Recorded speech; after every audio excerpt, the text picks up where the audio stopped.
I'm really excited about introducing a fun new aspect to this challenge, which is going to be Read It or Unhaul It sprints. I'm so excited. It's so silly. It's so silly. But listen, my whole job is me by myself, talking to myself, hanging out by myself in my house. And sometimes I have to make my job fun for me, okay? This is a business expense. All right, let me get it.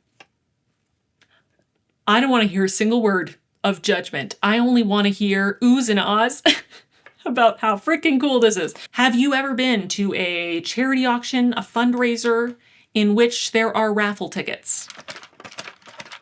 Have you ever wished to own your own raffle ticket spinner for which you could spin and choose randomized tickets?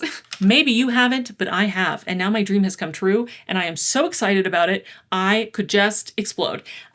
I spent an unnecessary, ridiculous amount of time writing it looks like there's like 20 tickets in here. There are well over 100 because I took way too much time writing out a bunch of prompts on these tickets. And I'm so excited. Every day for a week, I'm going to spin this.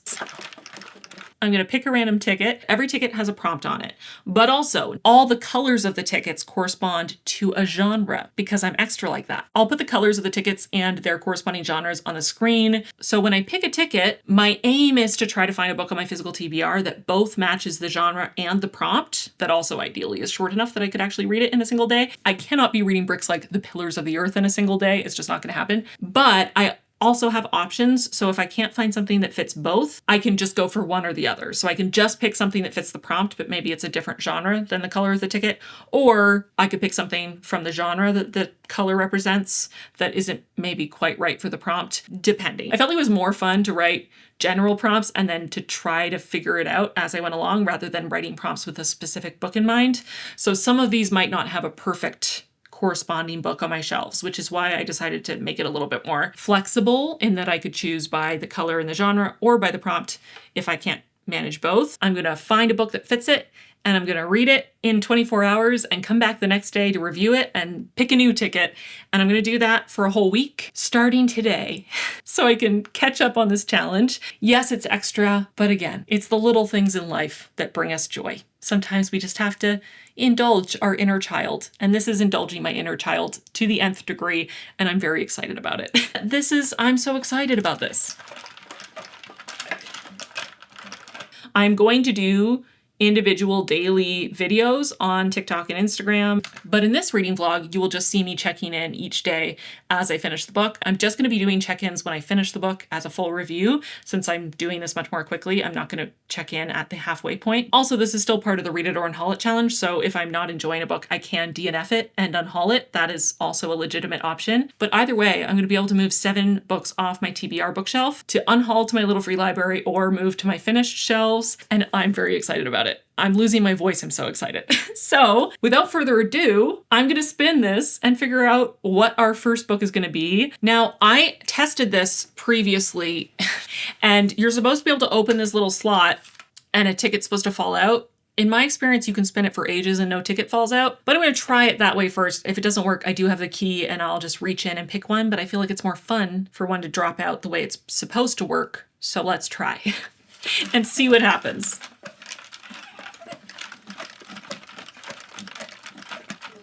Come on. Oh, one almost fell out.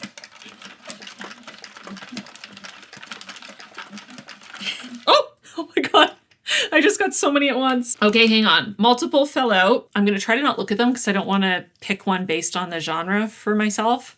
So these are all the tickets I got. So let's pick this one. Oh, wait, I have 2 in my hand. Oh my God. Okay, here's one. I think I just dropped some of them.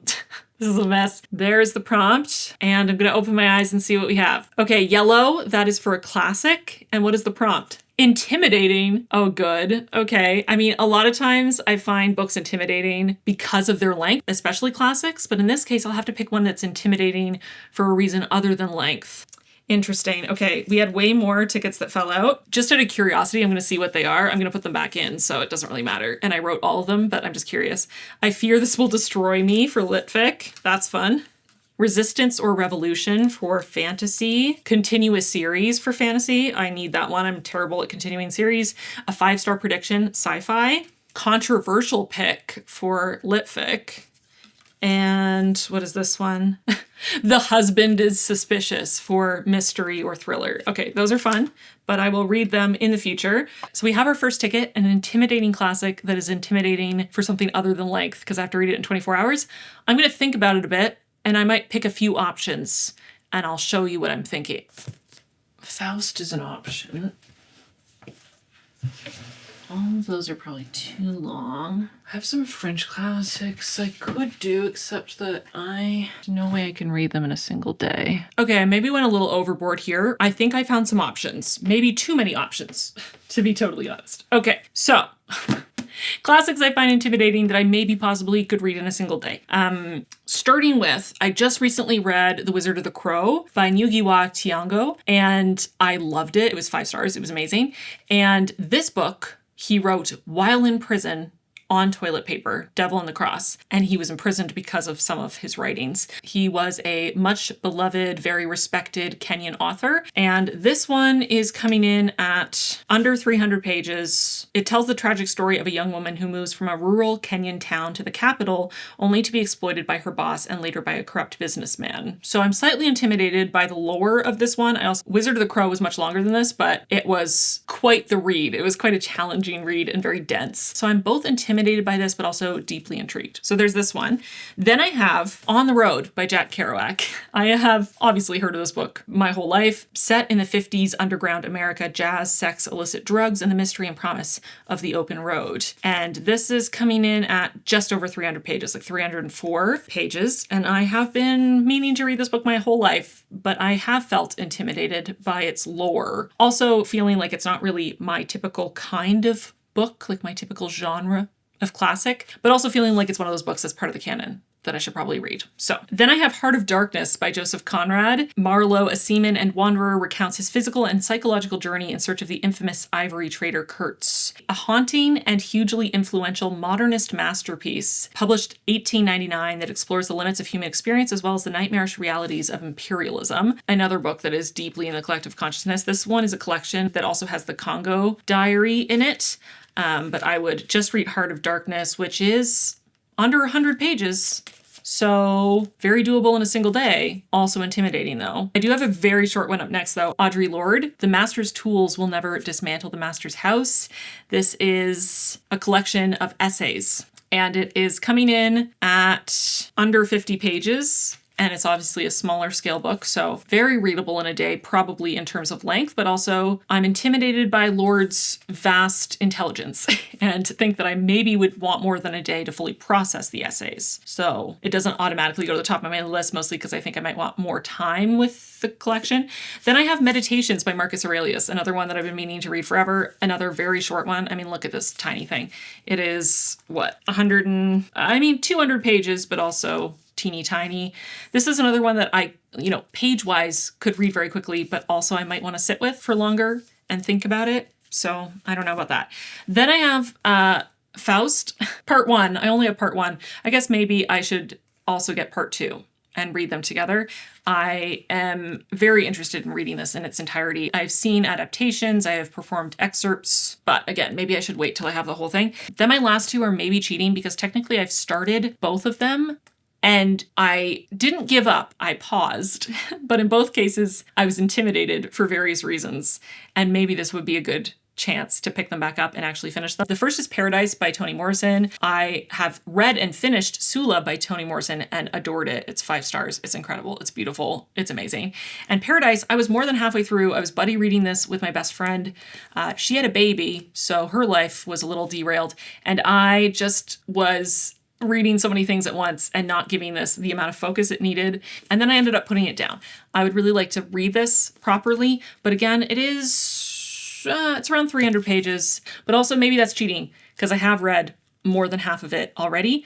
I would reread it because it's been a number of months since I put it down, but maybe that's cheating. I don't know. And then the last one, again, is one that I started and then put down because I moved. Moby Dick by Herman Melville. Now this one is probably just too long. This is probably ridiculous. It is nearing 500 pages, no, over 500 pages, and I probably only read the first 4 chapters or so. Yeah, that's probably not doable. I am very intimidated by Moby Dick though, so it fits the prompt in that in that way. I think I'm going to eliminate the ones I've already started, as much as part of me wants to use this as a reason to pick up Paradise again and finish it. I think probably one day is not fair to myself, and also maybe counts as cheating, and I want to start this challenge off right. I also think Meditations and the Master's Tools will never dismantle the Master's house. I will want a little bit more time to linger on, so I'm going to eliminate those as well for this pick. And honestly, I think I might save these 3 for another time, and I think I might go with Heart of Darkness. Under 100 pages, very readable in a day, and also a book that's been on my TBR since I was aware of books and TBRs. So very excited and also intimidated, which is perfect. I am literally shaking with excitement to do this challenge. I think it's going to be so much fun. I'm also already kind of regretting all my life choices because I feel like this is going to be a challenge this week, and I'm going to have no free time, and I'm going to probably not sleep a lot, but I'm also so excited to make a bunch of progress. And if you're wondering, hey, I didn't see a few of those books on your shelves recently. Did you buy new books? I maybe used my points to buy some new books. Why do you ask? Maybe that is perhaps why I felt like I needed to accelerate this challenge and make more progress. Anyways, I'm going to go read Heart of Darkness, and I'll be back tomorrow to tell you what I think. I'm already terrified of this pace, but it's going to be great. It's going to be amazing. I'll see you tomorrow. Okay, bye.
Well, even though this is under 100 pages, it took me the full 24 hours to read and process it, and I'm still processing. What else is new? Heart of Darkness by Joseph Conrad is the story of Marlowe, who is recounting his experience traveling to the African continent and what he witnessed there, which was the descent into the darkest depravity of the human mind and soul on the part of the Europeans who were sent there as part of the imperialist force, giving into their greed and basest, most violent, most power-hungry instincts. This novella is complicated, and I have complicated feelings about it, and I'm certainly not the only one. This was a pretty quick read, although it is pretty dense. It has very lyrical writing. I did like the writing style quite a bit. It is very imagery heavy.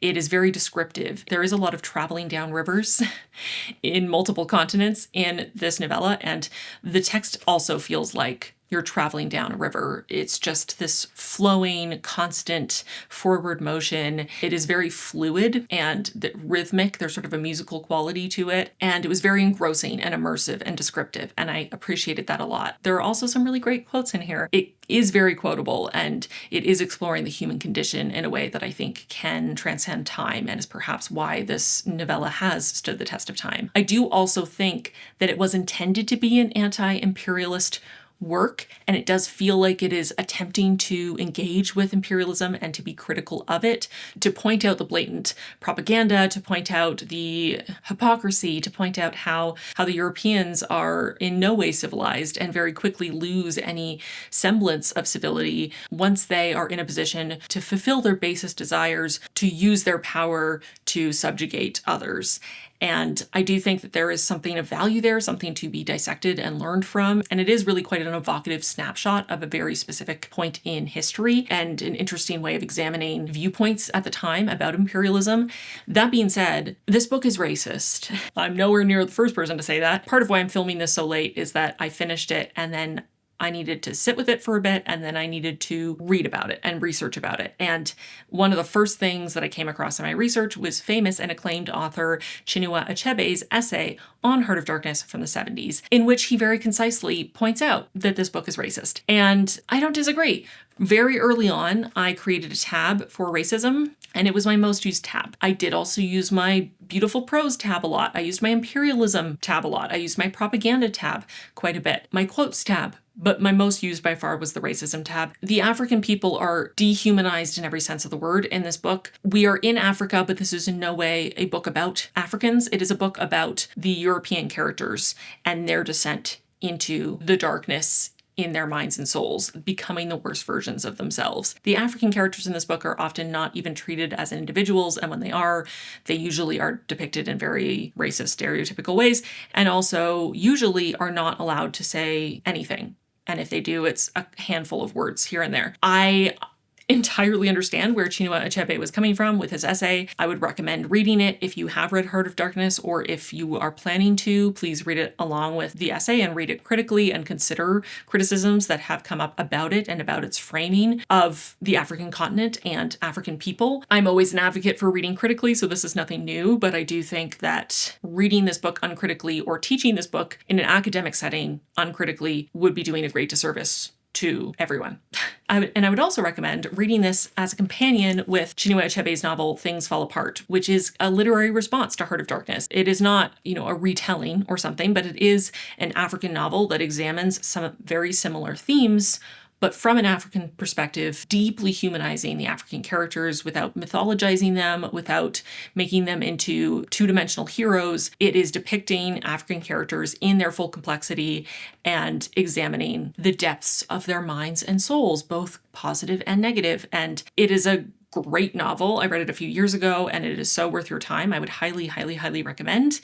And I do think that reading these as companions, reading them in conversation with each other, will deepen your understanding of what Heart of Darkness is doing, what Joseph Conrad was trying to do, and also allow you to understand even more viscerally what Achebe is talking about in his essay, and very clearly see the differences in how Achebe writes about Africans and how Conrad wrote about Africans. Now, I read Things Fall Apart years ago, so I might reread it soon, but I do think it's important to keep that context in mind. I I don't know how to rate this. I usually like to take time before I decide on my rating, especially if it's not just a really easy, this is the worst book I've ever read, or it's a new favorite of all time. Any book that is more complicated than that, I like to sit with. I can't really sit with it for this challenge. The whole point is that I'm reading a book every day. Right now, my impulse is to say 3 stars, to put it right down the middle, and then to let it percolate more. And then I might, at the end of this week, come back and sort of review all 7 books that I read and or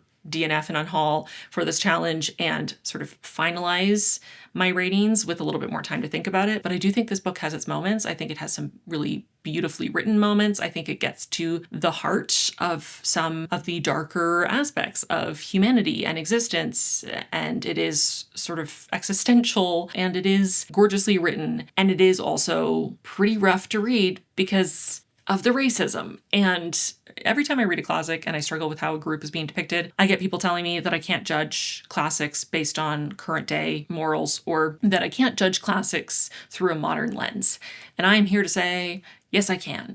I can do whatever I want. I try to take historical context into account, and yet I am still a modern woman existing in the year 2026, reading this because I love to read and I love to learn, and I cannot turn off my worldview when I read books. I can try to contextualize them, yes.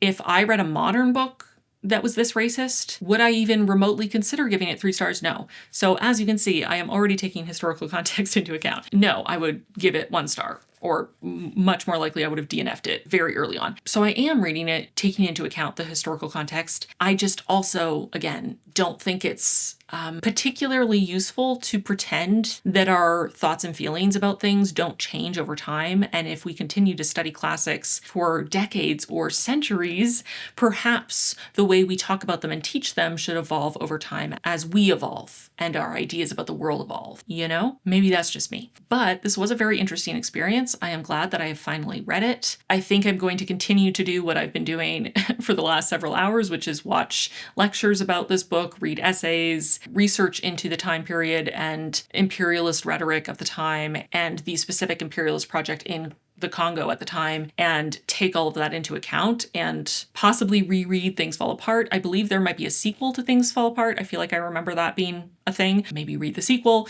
and just continue to engage with it critically and use it as a jumping off point to learn more and to think more, rather than the be all end all, reading it and then being done thinking about it, you know, using it as a jumping off point. I would love to hear your thoughts if you've read Heart of Darkness. What did you think? It was interesting to read, definitely. But I've already been talking for ages and I need to pick my next book because we're on a time crunch. We're reading books every day. It's already late enough that I'm probably going to have to be a day behind sharing my short form update for this, because otherwise I'm going to be posting it in the middle of the night for the vast majority of my audience. I have my ticket spinner ready to go. Let's see if I can get my next prompt.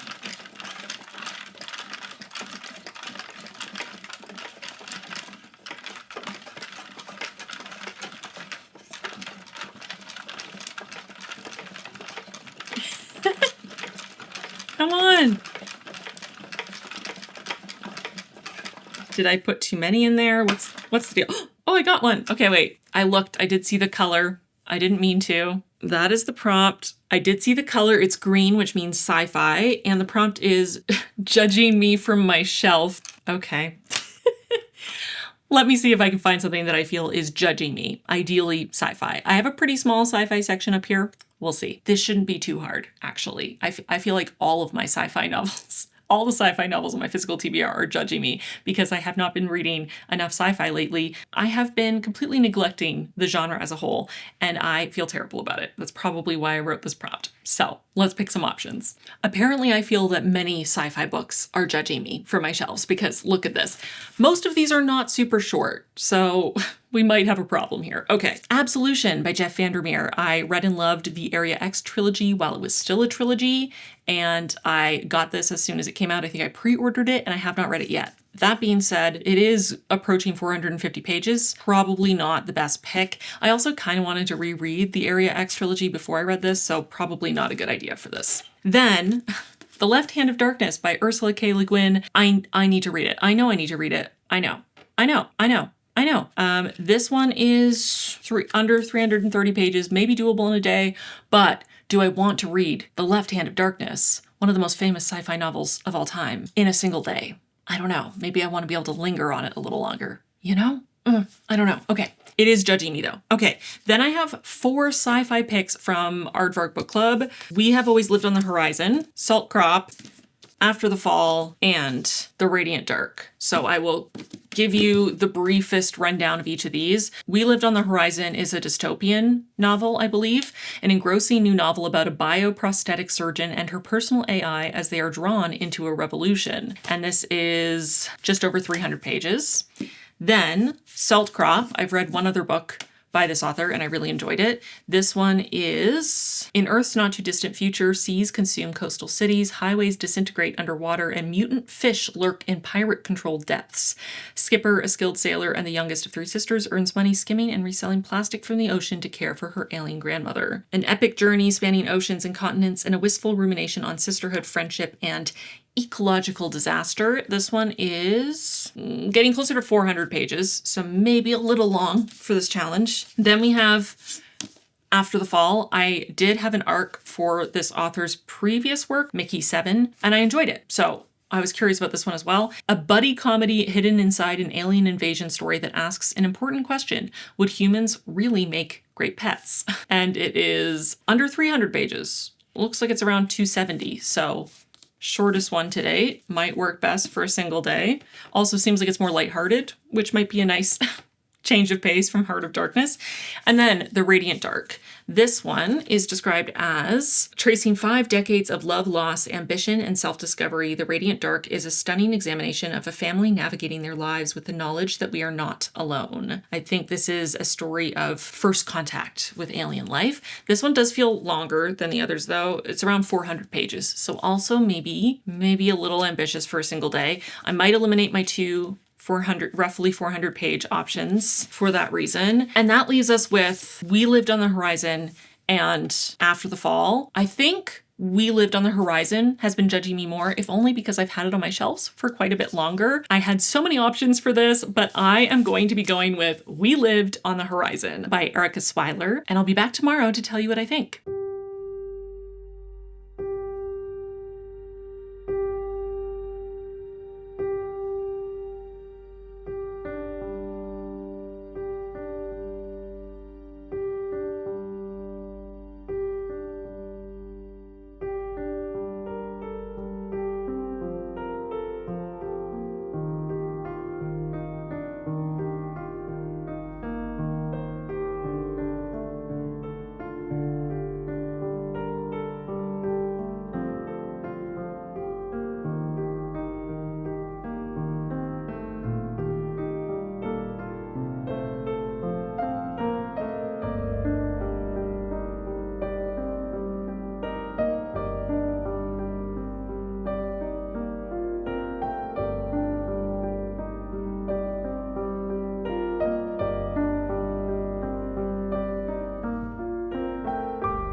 I finally got myself to stop crying, but I feel like as soon as I start talking about this book, I'm going to start crying again. I didn't know what to expect going into this. I read the blurb before I picked it for my Aardvark box. I obviously picked it for the prompt yesterday because it sounded interesting, but I was not prepared to be emotionally destroyed. I can't believe that so few people are talking about this book. What is wrong with all of you? This book has been read so few times. It has so few ratings on Goodreads, and also so many of the ratings are, I think the average is sitting around 3 or 4 stars. The average is 3.6 with only 1,004 ratings. What in the world is happening right now? This was so good. Okay, where do I start from? Okay, like I read in the blurb, this is a dystopian novel, and it's about our bioprosthetic surgeon and her personal AI, and they're being drawn into a revolution, and it starts off with this murder that is seemingly covered up immediately by this citywide AI. And essentially, we are living in this city, Bulwark. It's a walled city. There is no contact or no awareness of any other living beings anywhere outside of the city. They are completely isolated. And the city is run by this artificial intelligence called Parallax. And from the very first chapter, I'll just read this section so that you get an idea of the setup here. In the center of an arid and cracked stretch of land, cradled by rock spires and hills long ago blasted for stone, the system known as Parallax breathes with wires in their walls, their pulse an ambient current, a tranquil electromagnetic field. They had begun not as a great expanse, but as a spark that grew with the city's population. As their walls went up, they grew as did trees from root and branch, burgeoning. Parallax is not separate from the city of Bulwark's residents and has never considered themselves to be. The system does not question function or purpose, and they are secure in their reason for existence. They ensure the lives of their residents are bettered. They are their residents. They are the city. For a city born of trauma, better is easily defined and measurable. And I'm just going to skip to the end of that paragraph. Better is a concept of degrees leading to the dissection of minutia. Parallax exists because humans are not skilled at differentiating between what is worth changing and what is best forgotten.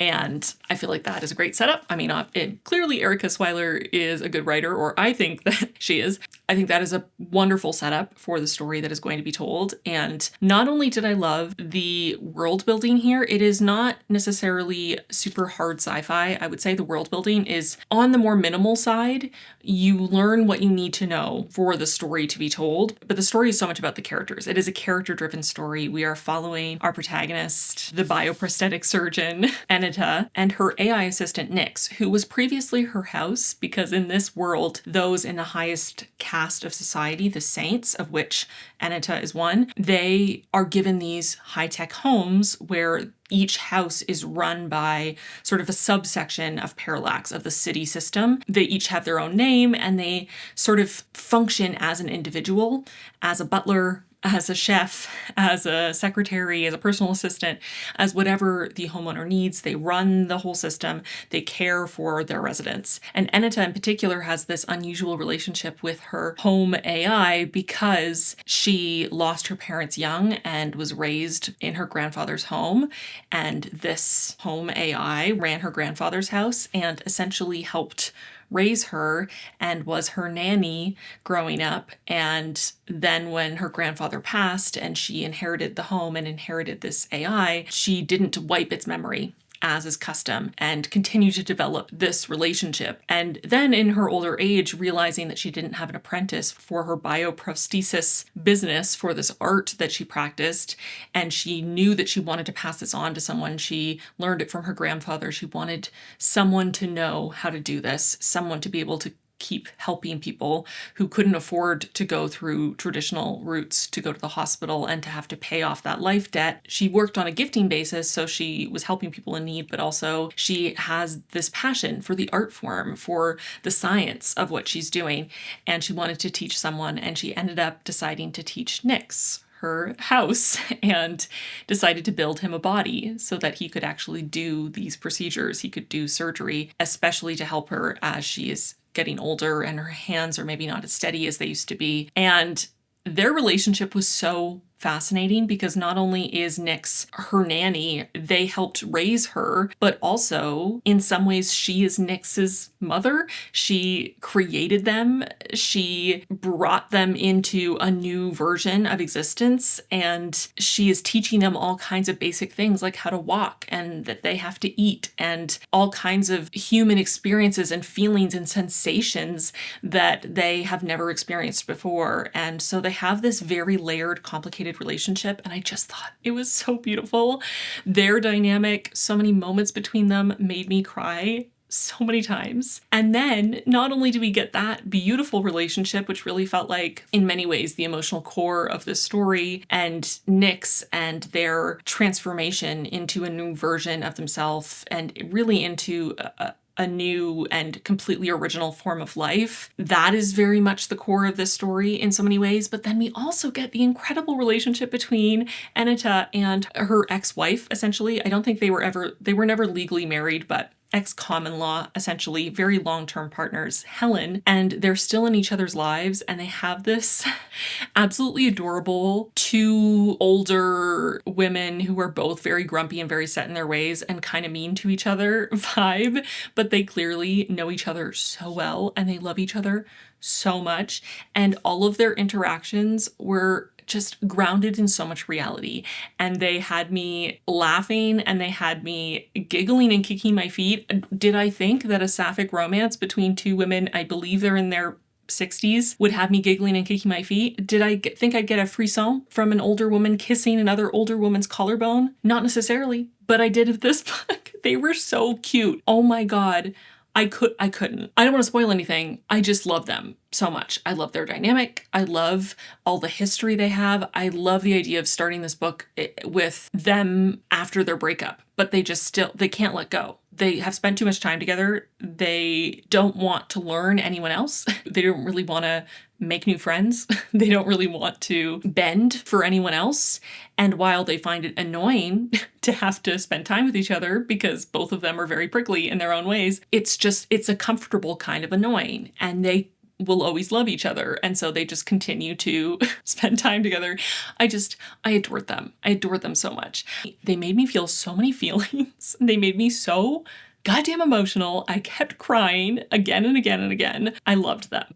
I loved them. And Stax, too, for a special mention, if you've read this book, again, I'll do a spoiler section, but Stax, obsessed. I loved Stax so much. What am I saying? This is all over the place. Humanity and what it means to be a person, what it means to be an individual or part of a collective. Can you be both an individual and part of a collective at the same time? How can you serve your collective or your community? How can you be sort of a cog in the machine for the benefit of others? How can you give to others and support the system as a whole while also existing as an individual and also not giving so much of yourself that you lose yourself altogether? How do you find that balance while also not going to the other end of the spectrum, focusing so much on your own wants and needs that you forget altogether that you are part of a larger system, that you are part of a community? This felt in so many ways like a meditation on what makes a person, what makes us special, what makes us worth saving and worth fighting for. And also, what is our purpose? Why are we here? What do we as individuals have to give to this collective to make everyone's lives better? How can we live to our greatest potential and contribute the most that we can? Again, within that framework of not giving so much of yourself that you're pouring from an empty cup. Attached to that care and that giving, love, and love of so many different kinds, love in so many different forms, and those relationships that bind us together, those connections that, again, in so many ways make life worth living, that create that community that is worth fighting for. And as part of that, love necessitates grief. Opening yourself up to love someone else means that you're opening yourself up to the loss that comes if and when you lose them. I think this book also examines that, letting go and opening yourself up enough, opening your heart enough to feel that love and care, knowing that it can also cause pain, but that the pain is worth it for the love, as cliche as that sounds. And also about creation, because there is that aspect of Anita creating Nyx. Nyx already existed. Nyx existed before Anita was born, but they didn't exist in this form, and they are becoming something completely different, completely new. And she is using her skills to give them a body, and the experience of existing within a body is so multifaceted and so confounding to them and just absolutely transformative, both because it gives them access to a whole new perspective on life, a whole new way of interfacing with the world, but also because it creates this limitation that they have never felt before. And it's something that I actually feel like I talk about a lot with the people in my real life, that I actually love a limitation. I feel like having no limitations is actually more stressful sometimes, and having more rules, having more limitations sometimes can be what allows you to reach your full potential, or to be more creative, or to find ways through or around or over or under in a new way. And that friction can create the energy for growth. I feel like I'm mixing metaphors, but I just found it so interesting to explore Nyx's experience. And it reminded me, this book in general, I will say. And also Nyx as a character reminded me a lot of Becky Chambers and the Wayfarers series, and there is a character in that series that reminded me a lot of Nyx. And there's some similarities to their circumstances and the ways that they are sort of faced with this transformation or evolution that is not so flat as to just be positive or negative, but to just be this hard, complicated, messy, strange thing that turns them into something completely new, and that they can never go back to who they were before, even if they wanted to,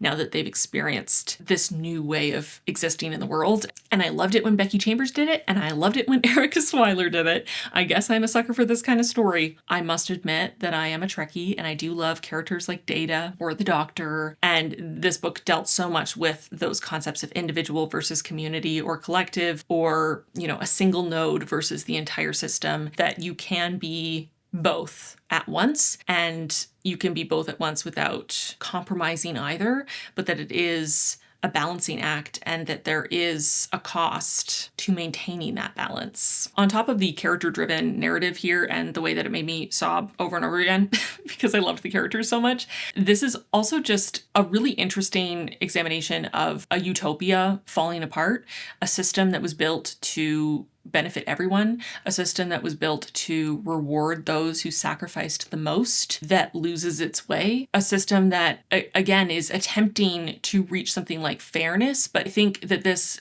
novel does a great job of examining the difference between equality and equity, where, you know, I just think it does such a great job of showing that treating everyone equally is not necessarily automatically equitable, and also that even within systems that claim to be equal or equitable, there are often exceptions to that rule. Any system that keeps score, any system that counts, any system that gives rewards and takes punishment, how do you decide how many points each thing is worth? And in this book, it really does especially focus on the kinds of life debts, as they call them, that are accrued by needing medical care. And as someone who lives in Canada, I have been very grateful to have free healthcare in most areas of, you know, there are some things that are paid like dental, but largely free healthcare for my whole life. And I live in a place in Canada where the rhetoric is constantly, you know, we should privatize to make healthcare better. And I am terrified of moving to that kind of a system, knowing that it's the kind of system that creates lifelong and sometimes generational debt because of accidents or illness, because of needing care. And what kind of people do we have to be to wish harm on other people, to wish other people to be in debt for the rest of their lives, to pass that on to their children because they get cancer or because they're in a car accident? Like, it just absolutely baffles me, and it makes me so angry to think about the greed and the selfishness that comes along with, I don't want my tax dollars to pay for someone else's ride to the hospital and ambulance. I don't want my tax dollars to pay for a 10-year-old's cancer treatment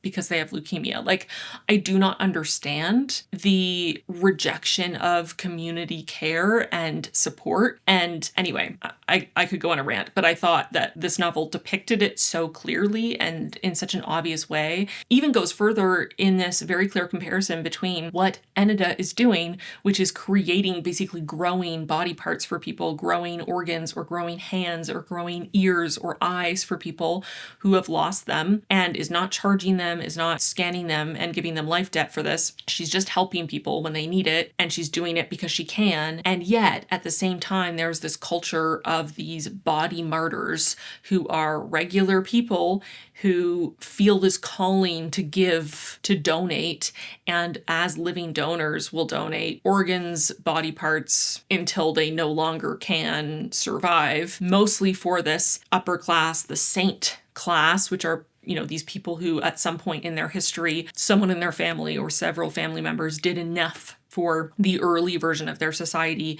to be given essentially lifelong wealth and prestige. This is their thank you. This is their karma for something that an ancestor did. And they take these body parts, even though they could have some grown in a lab and not have to take from a living person, there is this elitism around wanting what's natural instead of what's artificial. And there's also this sense of entitlement and sense of ritual tied to it. I thought that the whole idea of the body murder thing was really interesting. We meet a character who is a body murderer, who feels drawn to donate, and she has donated multiple organs and she is preparing to donate an eye. She has this really interesting perspective on why she wants to do it, but I just found it so sad.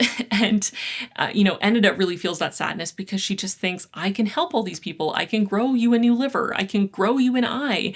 And none of them will make use of her services. And instead, there are people who are suffering and they're doing so. There are systems in place that are meant to prevent this, but of course, they still don't fully prevent it. But the body murders, the people who are willing to be these living donors, basically have their debt wiped clean. And they're living in the system where you can accrue this generational debt that your children and your children's children and your siblings will be paying off forever. There is a pretty big incentive to donate your organs or donate an eye if you can wipe that away and you can not be a burden on your family. We see characters who get a new liver and then immediately start partying and drinking again, and they'll end up needing another liver and another liver. And I think it ties really well into the larger messages and just this system and society as a whole that has good intentions but is absolutely falling apart because not everyone is contributing equally. There are those who are just taking and not contributing anything. They're just coasting and consuming, and it is untenable and unsustainable. I don't want to say too much more because I don't want to spoil anything. Hopefully I haven't spoiled anything already, but I just thought this was gorgeous. I thought it was written really well. It's very propulsive, very engaging and immersive. I, from about a third of the way in, could not put it down. I was just reading nonstop. I was so drawn in by the characters. I was drawn in by this plot of we have this mysterious murder and it's being covered up. And now it feels like things are starting to break down or go wrong. And is a rebellion starting and who is involved? And just like there is this mystery and there's this propulsive quality to everything, but it also has less of a, fast-paced adventure feeling to it. It is very much a slow and quiet character study. And it seems like those are contradictions in terms, but they're not. They work perfectly well together, and I just loved it so much. I loved it so much. And there's so many queer characters. Everyone is queer. There's just so much casual queerness in a way that also reminds me of Becky Chambers. And I just feel like reading this made me feel the way I felt reading Becky Chambers for the first time, reading The Long Way to a Small Angry Planet years ago, and the way that I was immediately so enamored by the characters. I was so drawn in. I was so totally immersed that I forgot that I was not living in the world that I was reading, and I cried and I laughed, and then the book ended and I just wanted to go back. And that's how I feel now. So anyway, this was beautiful. I loved this so much. I'm going to stop because I've been talking for ages, and also I don't want to spoil it for you. Please read this. If you ever read sci-fi, read this. If you're not really a huge sci-fi person, but you're interested in what makes us human and community and all these themes I was talking about, and if you love character-driven stories, read this. Oh my God. It was so good. Okay, I'm gonna talk spoilers. I need to move. This video is gonna be so freaking long. Okay, spoilers starting now for We Lived on the Horizon, for the whole book, starting now. If you don't want spoilers, don't watch this. Don't watch this if you haven't read the book, because you should just go read it because it's amazing. Okay, spoilers. So, where do I start? What do I even want to talk about? I want to talk about how Enida and Helen are the cutest couple on planet Earth, and I'm normally the biggest hater of second chance romance, and that's basically what this is. I don't care. I loved it so much.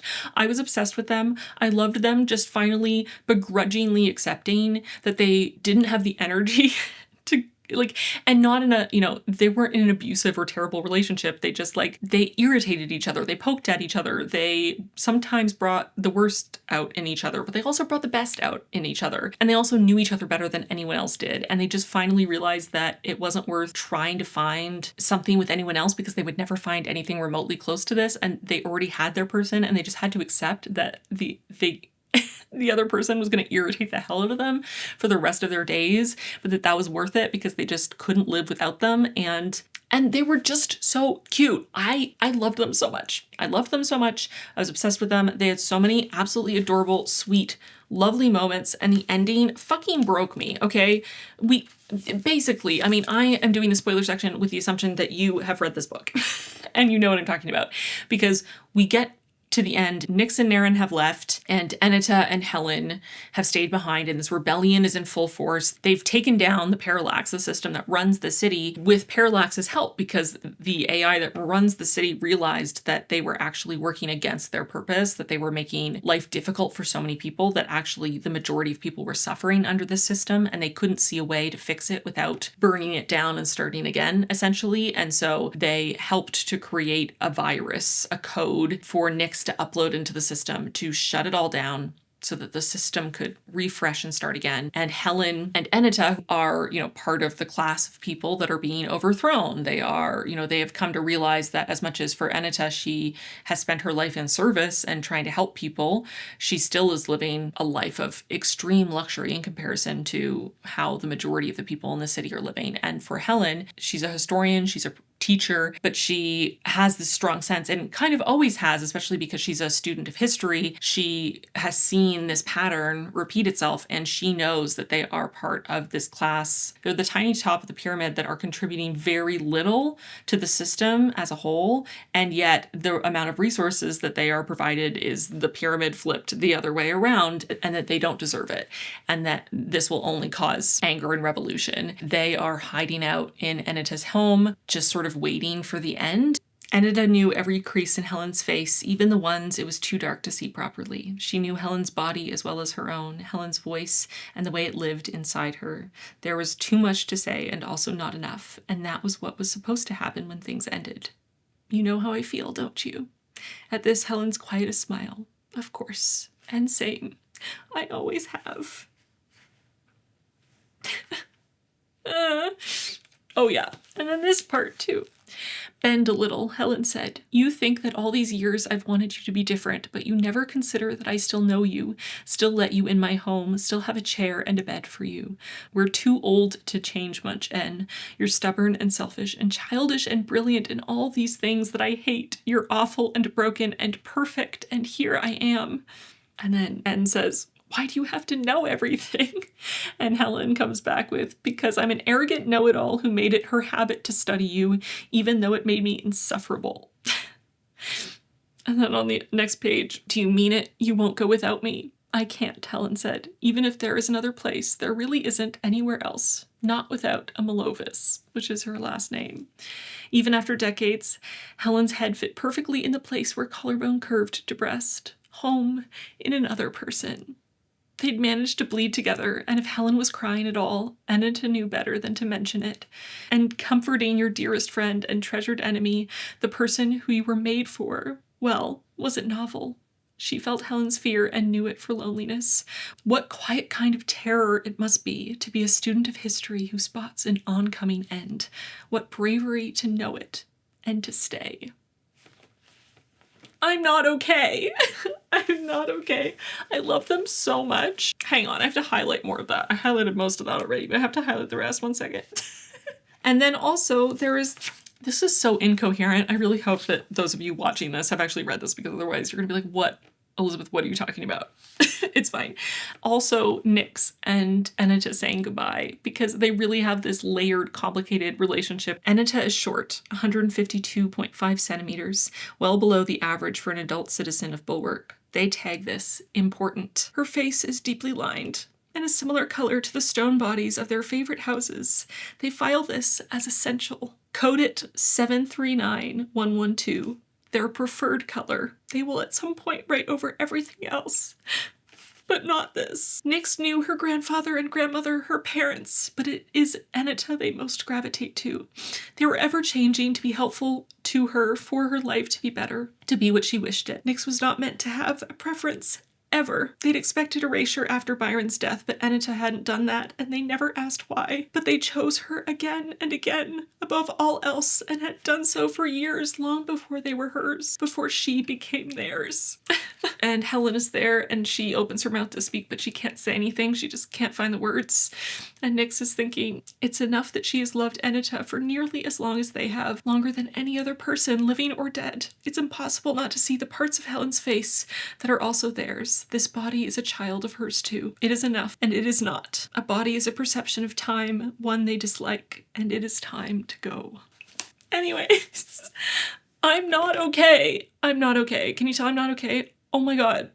I just love all these characters so much. I love what this story did so much. I love this world so much, so much. I love the idea that Nyx became a toy maker in this other little town, this village they found, and has carved, literally is carving their own joy, and that maybe they could make contact again sometime in the future and maybe be reunited on some level. Oh, I also love the twist because this is really set up at the beginning, like the Parallax, the AI running the city, is gonna be evil and, you know, is murdering people and then covering it up. And it turns out that the AI has gone wrong. It has continued to reinforce a system that is unequal and causing suffering in its attempt to keep things fair and to tally things and organize things. And yet it has realized that things are unequal and unfair. It has realized that the Saints are an unsustainable class of people that aren't contributing and that are just taking and taking. And it can't quite find a solution or find a way out of it based on its requirement not to harm anyone and to only make their lives better. And so it has to find a workaround to tear the system down, to let them rebuild something that hopefully will be better, because it knows that it can no longer fulfill its purpose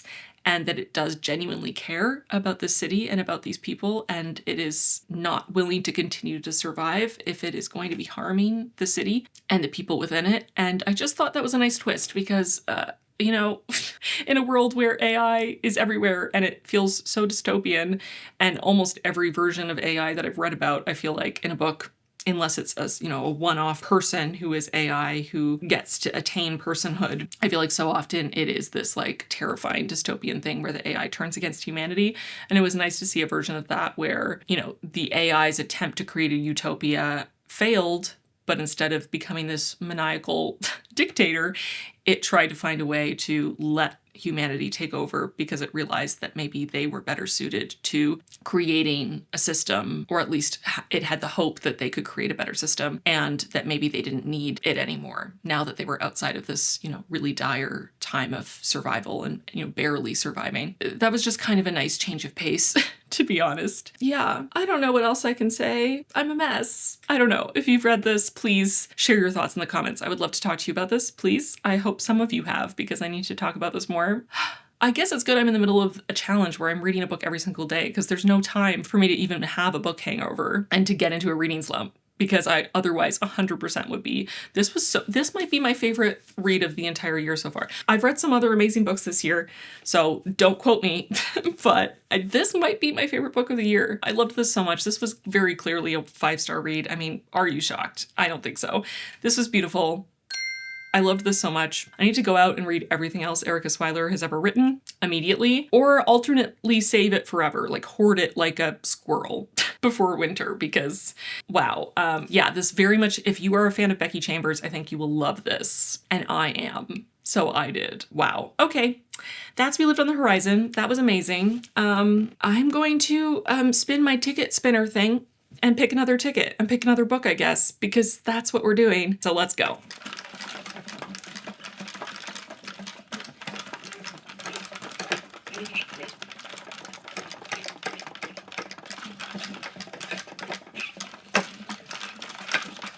Oh, I got one. Okay, here's the prompt. I did see that it was brown, which is litfic, but the prompt is controversial pick. How this one fell out the first day, and then I put it back in and it fell out again. Is this divine intervention? Says the atheist. I'm so confused. Okay, controversial pick. I don't know what I had in mind when I wrote this prompt. I was writing these prompts at like 3 a.m. and I kept writing more and more because I felt like I needed so many options. What makes a controversial pick? Where my brain is going is to a litfic that I know people have really strong opinions about on either end of the spectrum, whether they loved it or hated it. So that's what I'm going to aim for. Ooh, I feel like Death Valley. It's litfic. I think literary fiction. Okay, wait, hang on. I'm not sure if that counts as litfic. Okay.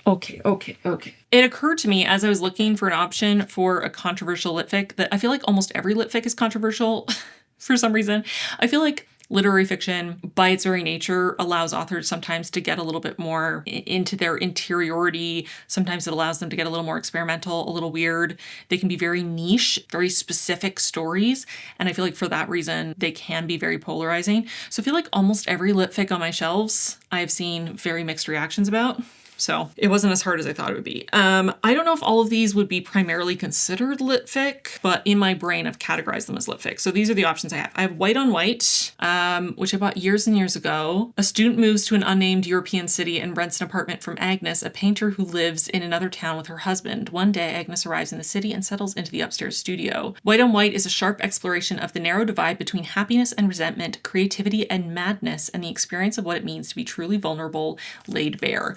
Then Death Valley by Melissa Broder. I feel like I hear very mixed reactions to Melissa Broder in general, and I've also seen some really mixed reactions to Death Valley. This one, I almost started at one point, and then in the summer, I believe, and then I realized it was about the loss of the main character's the protagonist's father, and I just lost my dad, and I decided I wasn't ready to read it. A woman arrives at a Best Western seeking respite from an emptiness that plagues her. She has fled to the desert to escape a cloud of sorrow for both her dying father and a husband whose illness is worsening. Hiking the sun-scorched trail, the narrator encounters a towering cactus whose size and shape means it should not exist in California, yet the cactus is here with a gash through its side that beckons like a familiar door. So she enters it. What awaits her within this mystical succulent sets her on a journey at once desolate and rich, hilarious and poignant. All fours, I'm including this in a reading vlog soon. Try to guess what the reading vlog is. So never mind. I'm not going to read this for this.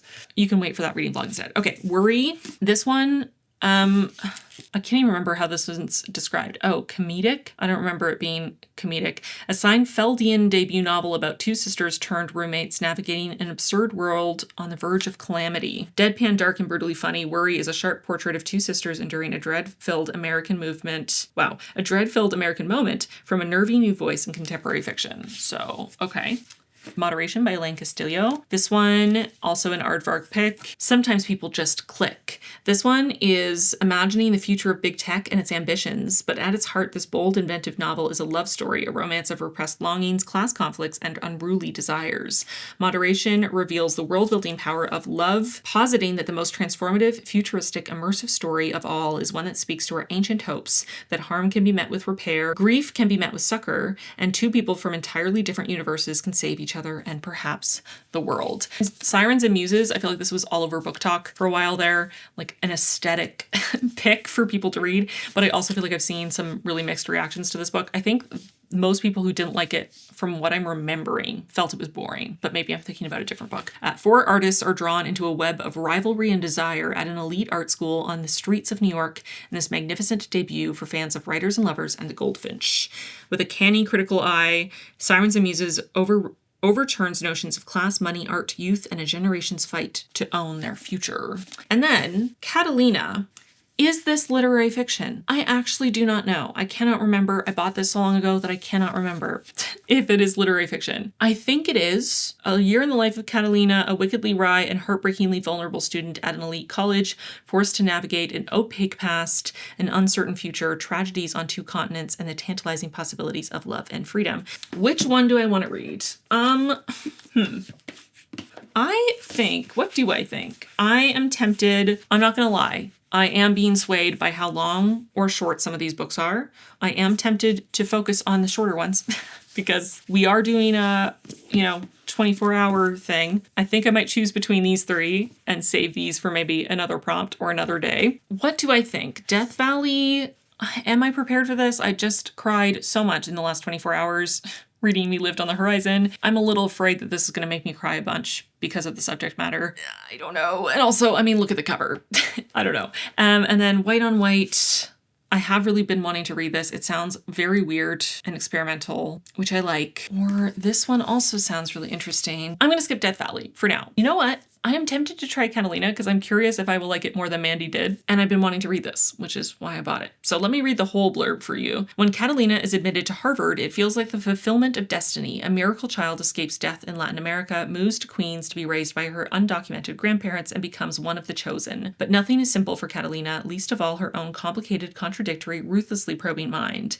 Now a senior, she faces graduation to a world that has no place for the undocumented. Her sense of doom intensifies her curiosities and desires. desires.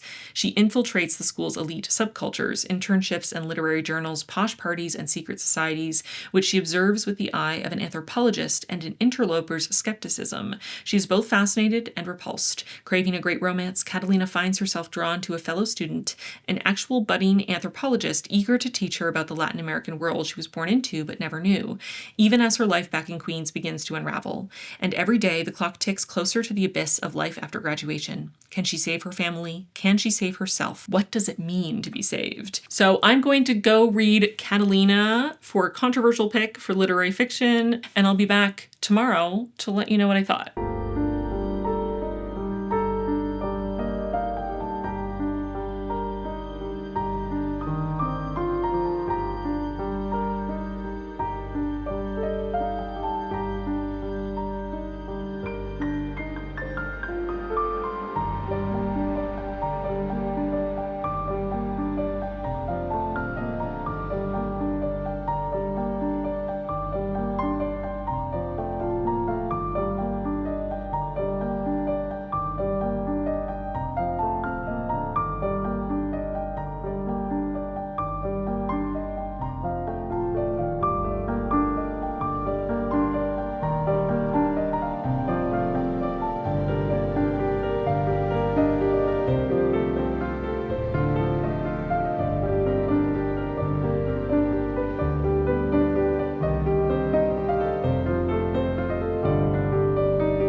Hello, I'm back. I did actually finish this last night, so I'm still on track, but it is the next day. I was not feeling the best yesterday, so I could not be on camera, okay? There's just some days in my life where the idea of being on camera is the worst thing I could possibly think about. And here I am to talk about Catalina by Karla, Cornejo, Villavicencio, and I loved this.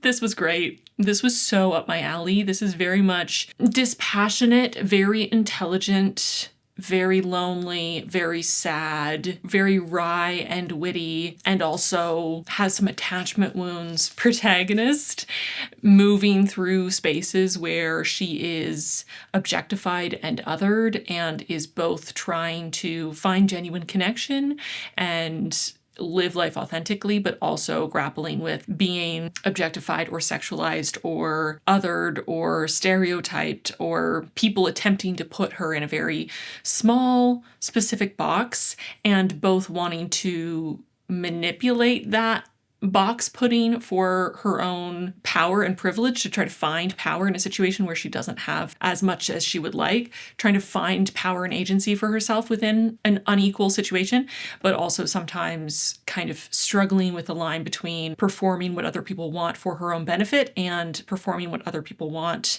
in a way that serves their needs and undermines her own, if that makes sense. It's a very niche genre of book, but it's a type of book that I love when it's done well, and this was very much well done. It reminds me a lot of Lucy by Jamaica Kincaid. I adore this book. Please read it if you haven't. It also reminds me of Luster by Raven Leilani. I just dropped Lucy. This is another book that I love. Read it if you haven't. Both of these were 5-star reads, and Catalina is joining the party as a 5-star read as well. I loved this so much.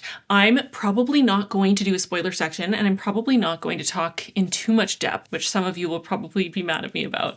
But I do think that because this is such a character-driven novel, it is so much about Catalina as a person and where she's at in her life and what she's experienced, and also her voice and who she is as a person and her navigating this specific moment of her life as an undocumented immigrant from Ecuador, raised by her grandparents who are also undocumented immigrants from Ecuador, going to Harvard. And this is in some ways autofiction because Karla herself went to Harvard as an undocumented immigrant, and I believe has written a nonfiction book about being undocumented that did very well at the time that it came out. But she's writing from her own perspective in many ways, but also, at least from what I can tell from watching an interview with her after finishing this, I do think that while Catalina may share some traits with Karla, it does seem like Catalina is kind of her own unique character. And it was actually quite funny to listen to Karla talk about Catalina because Karla is in her mid-30s, same, and Catalina is 20 for most of the book. And she feels 20, but not in a way, like she feels 20 in a very realistic way. She's very flawed. She's very smart, but she's very smart in the way that 20-year-olds can be very smart, which is not to belittle 20-year-olds, but you know, there is just a certain factor of being a very smart 20-year-old. And while I didn't go to Harvard, I could definitely relate to aspects of Catalina, you know, looking back at myself at 20, being in college and having used perfectionism and academic achievement as a coping mechanism, as a band-aid to try to plaster over attachment wounds. Yeah, Catalina was very relatable. Not every aspect of her, but the dry wit and the sort of overconfidence to cover up the loneliness and the teacher's pet perfectionist, have to be the only one in class to get an A+ so you can get praised by your father figure. Yeah, I could relate to a lot from Catalina, and she felt very real. And I loved how grounded she was and how realistic she felt and how flawed she was. And I loved that because it was first person and we were really experiencing everything through her eyes and through her voice, that you really feel those thought patterns that while you know, they aren't entirely wrong. It's not like, you know, she's very smart and she's very aware and she's been through a lot already in her short life, but you can see, at least I could see from someone in my mid-30s looking at her, you can kind of see the logical gaps and you can see the places where she's maybe viewing a situation through a certain lens, or she sees maybe only one real way forward when actually there are many ways forward, or there are many other ways to view a situation or to view a relationship or to handle something that comes up, but she doesn't necessarily see all those options yet because she's still 20 and she's young and she has a lot of life to live and a lot to learn as she continues through her life. But I loved her. I loved Catalina. I loved spending time with her. She's a bit of a mess, but in exactly the way that you would expect a 20-year-old to be a mess. I loved exploring who Catalina is through her relationships, through her, basically her first boyfriend in college, through her friendships, through her relationship to her grandparents especially. And I loved the way that this book engaged with kind of the exoticization, the academic lens through which the very like specific Ivy League academic lens of rich white people dedicating their entire life to studying some niche aspect of someone else's culture. And while they clearly appreciate it very much, they also are not really engaging with it fully in good faith and are still exoticizing it and still acting like tourists and sort of benevolent, kind of like missionaries. And there's this condescending, infantilizing quality. I found all of that very cutting, and I'm sure much of that comes from Karla's own experience being at Harvard, especially going through the experience at Harvard as an undocumented immigrant. I can imagine she had many of these conversations and interactions and just this vibe from professors and fellow students that Catalina experiences. And I particularly appreciated the passages that gave a little bit more historical context for some of these very niche study interests of her boyfriend and of professors that she was working with.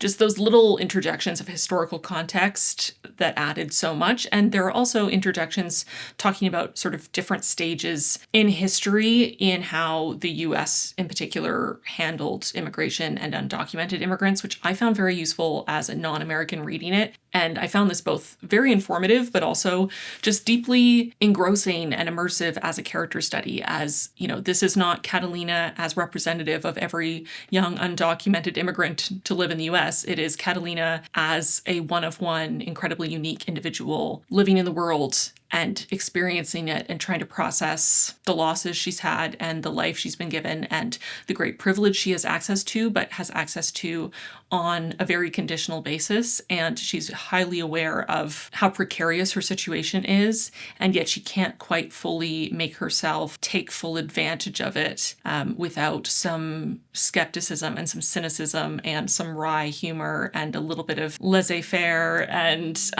ennui. And I just loved her a lot. And I don't want to say too much. There's not a lot of plot here. It really is just following Catalina in her last year at Harvard. And I don't want to spoil it for you. If any of that sounds interesting to you, I would highly recommend you pick it up. And again, there's not that much to say in terms of spoilers because, again, it's not huge on plot. So I think I might leave it there, but please let me know if you've read this, your thoughts. Did you enjoy it? How did you rate it? Share thoughts and feelings in the comments down below and we can chat about it more. But I really enjoyed this. And like I said, I'm giving it 5 stars, and I'm going to start following Karla Cornejo via Villavicencio's career and see what she's up to and what she publishes next. And I was very glad to pick this up. And now that means we're 3 books down, 4 more books to go. It's time to pick another ticket and pick another book and read it in the next 24 hours. So let's go. Oh my gosh, I already lost multiple. Oh no. Okay, wait, that was so fast. I did see that they are both yellow, which is my classics color. We already read one classic, but I guess the ticket spinner wants me to read more. Here are the 2 prompts that fell out, and I am going to mix them up, randomly choose one. Okay, this is the one I'm going to read translated. Oh, fun. Okay, what was the other one? A 5-star prediction. Well, honestly, know what I'm going to do? I'm going to try to find a book that fits both 5-star prediction and translated, because why the heck not? I think it can be done. Okay, I have 4 options for classics that are 5-star predictions and translated that I also think I maybe could possibly read in 24 hours. So first one is my only repeat nomination, The Devil on the Cross by YWMtBH. This one is self-translated. Then I have Madonna in a Fur Coat. This is one that I've been wanting to read for ages, and I only more recently got a copy. This is a newer addition to my shelves, but it's fine. I used points for it, so I'm allowed. And this is a tale of young love and disenchantment, of missed opportunities and passion's elusive flickering flame. Then I have Kallocain. This is another newer addition to my shelves and also translated. This one, I believe the author is from Sweden. Written midway between Brave New World and 1984, as the terrible events of the Second World War were unfolding, Kallocain depicts a totalitarian world state which seeks to crush the individual entirely. In this desolate, paranoid landscape of police eyes and police ears, the obedient citizen and middle-ranking scientist Leo Kahl discovers a drug that will force anyone who takes it to tell the truth. But can private thought really be obliterated? A chilling novel of creeping alienation shows the dangers of acquiescence and the power of resistance, no matter how futile. I've been wanting to read this one for a little while, but I only just got a copy as well. I did do a little classics haul recently, but again, I did use points. Last but not least, Franz Kafka's Metamorphosis. Now, this is Metamorphosis and other stories. I would just be reading Metamorphosis for this. I believe Metamorphosis is only around, hang on, I will check the table of contents again, from page 73 to 127. I'm not great at math, but that is around 50 pages, is it not? Yes. So pretty short and digestible in a day in terms of length, but again, it's Franz Kafka. I have now read one Franz Kafka only a few weeks ago, The Trial, and it was also short, and it also took much more processing power and emotional bandwidth than the length would have suggested, but I did get a lot of recommendations in my review of The Trial to pick up the Metamorphosis soon and to read it, which was always the plan. I already had this on my shelves in my little Kafka section, so also an option. And Metamorphosis is described as a masterpiece of unease and black humor, the story of an ordinary man transformed into an insect, brought together in his collection with the rest of his works that he thought worthy of publication. So again, I would read the other works obviously at some point, but not for this challenge. So Metamorphosis, Kallocain, Madonna in a Fur Coat, or Devil on the Cross. I feel bad eliminating YWMtBH yet again, but this is by far the longest in this selection, and I did just relatively recently read Wizard of the Crow by him, which I loved. Madonna in a Fur Coat's around 165 pages. Kallocain is around 161.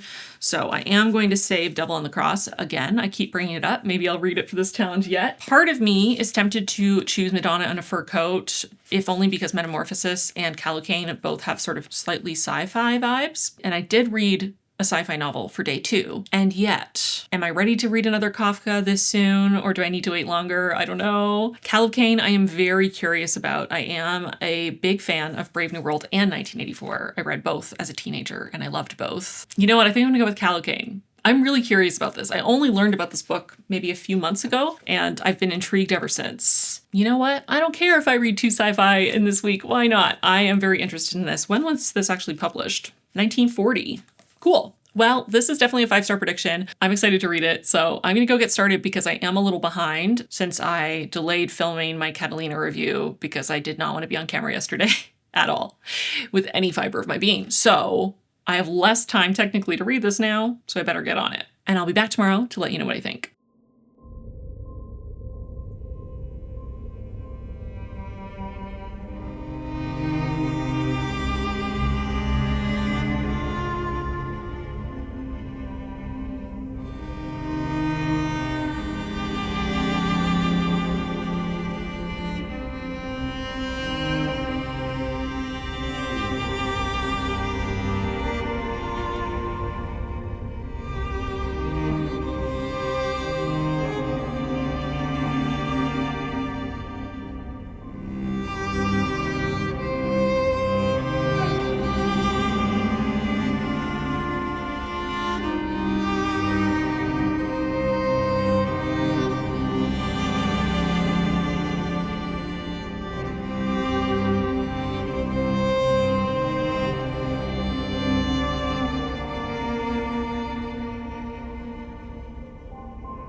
I'm back because I finished Kallocain by Karin Boye. As I think I described when I was picking this one out, this book was published in 1940 and it came after We and Brave New World, but before 1984. But interestingly, while I have heard We come up in conversation a few times as an inspiration for 1984, as a precursor for 1984, I have literally never heard Kallocain come up in these conversations until a couple months ago when I heard about it, but I heard about it sort of on its own as a recommendation to pick this up as a lesser known translated Swedish classic, and not in the many, many conversations that I've seen about these sort of formative dystopian novels. And I think that's interesting and unfortunate because this is the only one of those 4 written by a female author, written by a queer female author. And I do think it is interesting that it is the one to be left out of the conversation, especially because now that I've read it, I know that this is very good. So why are people ignoring it? I don't know. If you are a fan of dystopian fiction, if you're a fan of books like Brave New World, We, 1984, you will like this, I am sure. It's a very short, quick read, but it is extremely effective. And I think one of the things that I liked best about it is that you can tell that Karin Boye is a poet, but she is very restrained in when and where she utilizes it. Most of the prose here is pretty straightforward and does have a sense of, or a quality of disconnection and detachment, which fits the story that's being told in a society where individuality is criminalized and where people are meant to be dispassionate and loyal to the world state and loyal to their fellow soldiers, but not to feel any kind of strong emotion in any direction. And even our protagonist giving a speech and talking about how, you know, it makes you an even better soldier to realize that you do feel sadness when your kids are sent away to a different city where you'll probably never see them again to better serve the world state.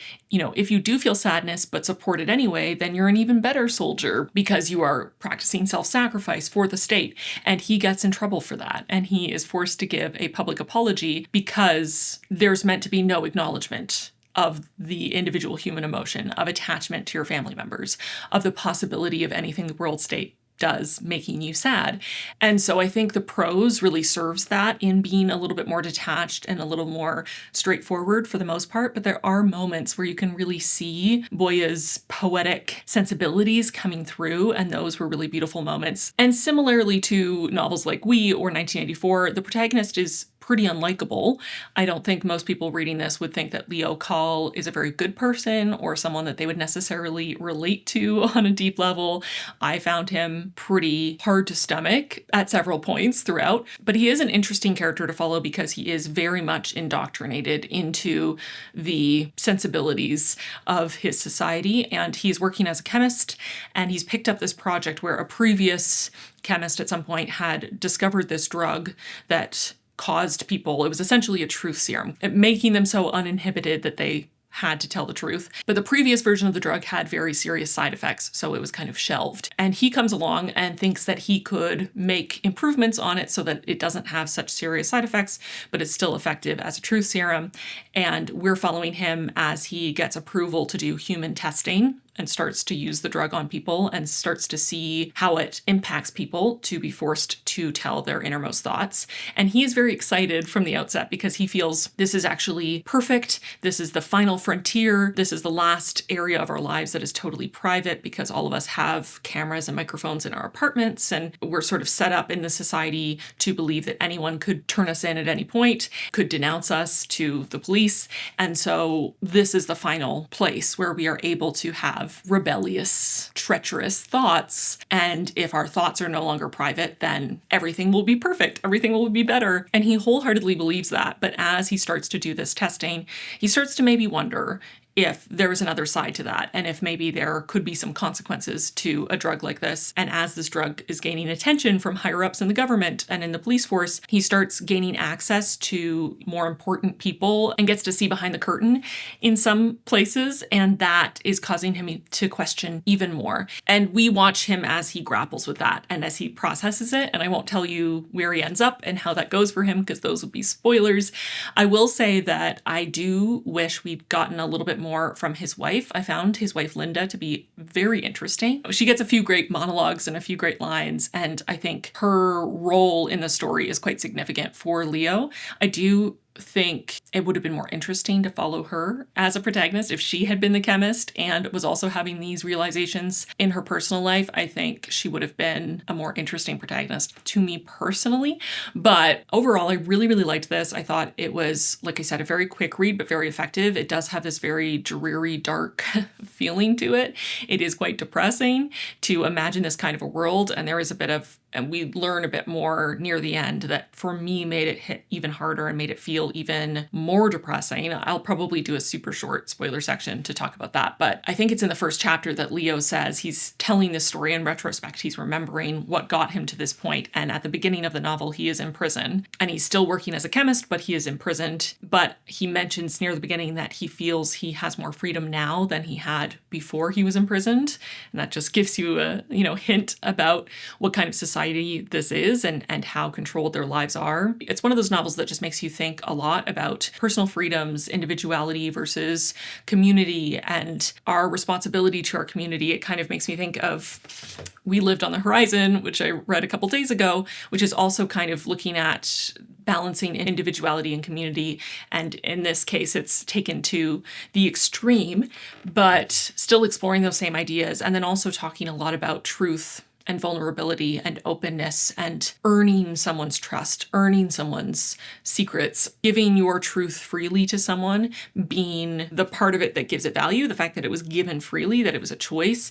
And when that agency is taken away, when the truth is just taken from someone against their will, that it no longer is a gift and no longer has that same value. And just the importance of purpose and feeling important as an individual and feeling like your contributions matter and feeling like your place in society matters and that you have connections with other people. It is interesting to look at a society like this that is so much about community or frames itself as being so much about community, but tries to curtail trust between individual people and tries to curtail actual human connection and emotions between people, because at that point it is no longer true community. It is cogs in a machine to serve the machine itself, or the few at the top, even though there's not meant to be anyone at the top. And there is some of that hypocrisy, and it explores a little bit of the fact that we're all the same, and yet there are people who are more important and have bodyguards because they are the most important people to protect, despite the fact that we are all the same and no one has more value than anyone else. Clearly that is not true. But I'm glad I picked this up. I'm glad I read it. It was very interesting. I am a fan of dystopian fiction. I do think this should be talked about in the same conversation when we're talking about We and Brave New World in 1984, and I don't know why it has been left to the wayside, especially because this book in particular, even though the protagonist is a man, I think that some of its most interesting passages are focused on his wife, Linda, and on the ways that she has come to question society because of the society's misogyny and because of her experience as a mother and as a parent, and her relationship to her children, and seeing how her children are growing into fully fledged people and how they are being impacted by the society they live in and the propaganda and the conditioning. And I think that that is a perspective that I haven't felt was particularly explored, at least not in the same way, to the same depth, with the same vulnerability as the other three books that are often brought up in this conversation. So even though Linda is not a protagonist, I do think that this book has a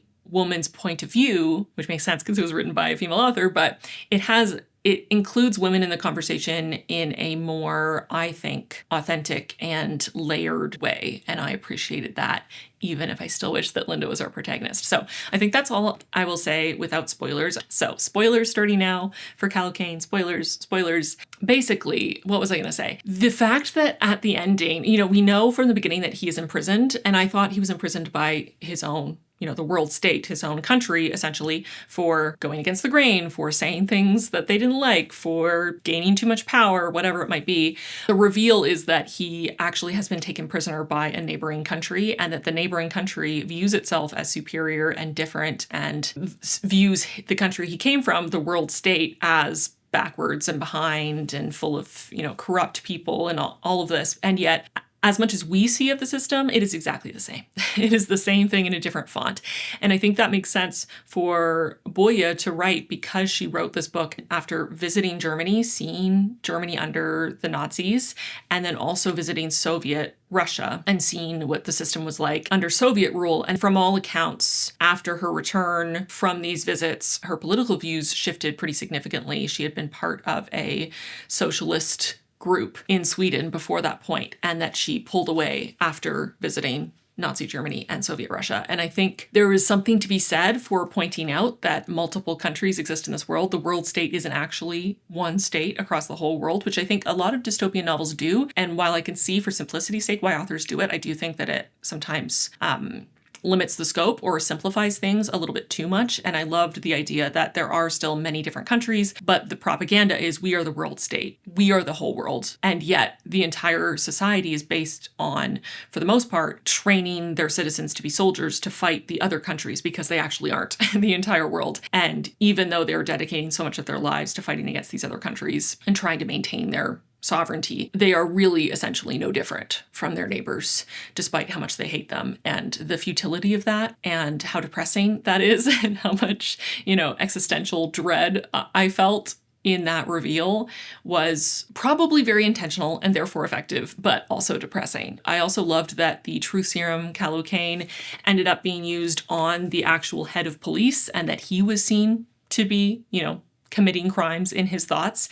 The point being that literally everyone is, and anyone could be condemned using this technology, that people can't control their thoughts, and everyone will be having thoughts that are considered to be inappropriate, especially because the rules change constantly and are, they're not fixed, they're ever growing, which is something that is pointed out by multiple characters.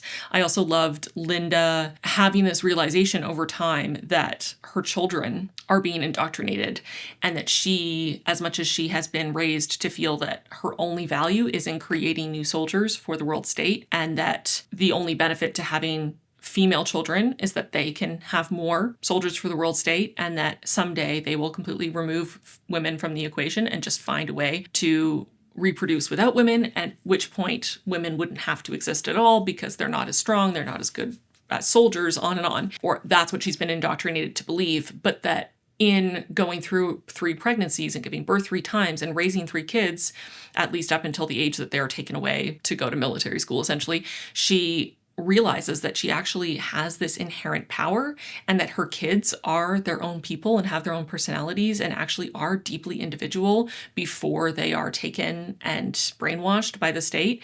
And even after the brainwashing starts, that they still have this spark of individuality between them, that they are their own people. And she can see how their kids are a mix of her and Leo, that, you know, their son has his, I can't remember the specifics, but, you know, their son has his laugh and their daughter has his eyes and, you know, their other daughter has her smile, or whatever it is, that they actually are connected as a family, that they have more of a connection than they would to other people, to their other fellow soldiers, as much as the state might want them to feel an equal amount of loyalty to each person, that it is different. And I do think that it was interesting to see her revelation of the connection that comes with being a mother and giving birth, and that is something that has had such a deep impact on her in her worldview and how she perceives the society she lives in. There are some great quotes, so I might try to pick out a couple of my favorites. Community, you say. Community? Welded together, and that is what you shout, each from your own side of an abyss. Isn't it strange that everything loses its value as soon as it ceases to be a gift, even the truth? I noticed that my greedy grasp had loosened. Meryl wasn't mine. For long periods of time, I would sit and listen to her singing to herself or reading. What should I call them? Imaginative dream stories, which she had never learned at the creche. So where had she got them? Dream tales can't be part of your genetic material and pop up in your family tree. She had a melody of her own, and she didn't get it from us or the creche. Do you understand that the thought made me lightheaded? She was Meryl. She wasn't like anyone else. She wasn't a shapeless lump of clay that you or I or the state simply had to mold after some random pattern. Not my property or creation. I was fascinated by my own child in a new, shy, unfamiliar way. When she was close to me, I was silent and apprehensive.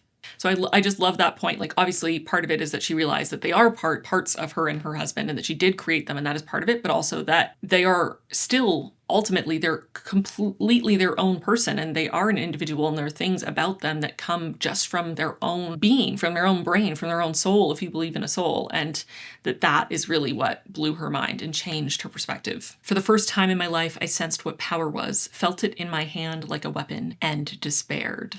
I was sick, unstrung to the roots of my being, because she had held herself like a mirror in front of me. I had not suspected that she, with her tight lips, with her silence and her penetrating eyes, was made of the same weak timber as I. How could I threaten her? How could I force her when that was how it was? Everyone needs a now, you know, not just a vanished moment that you must live on for the rest of your life. Anyway, I think I'm going to end spoilers there. I don't want to read quotes for a million years. I really enjoyed this. I'm giving Kallocain 5 stars. I found it very affecting and very immersive, and it's a very short, quick read, and definitely deserves to be part of the canon of classic dystopian fiction and should be talked about more.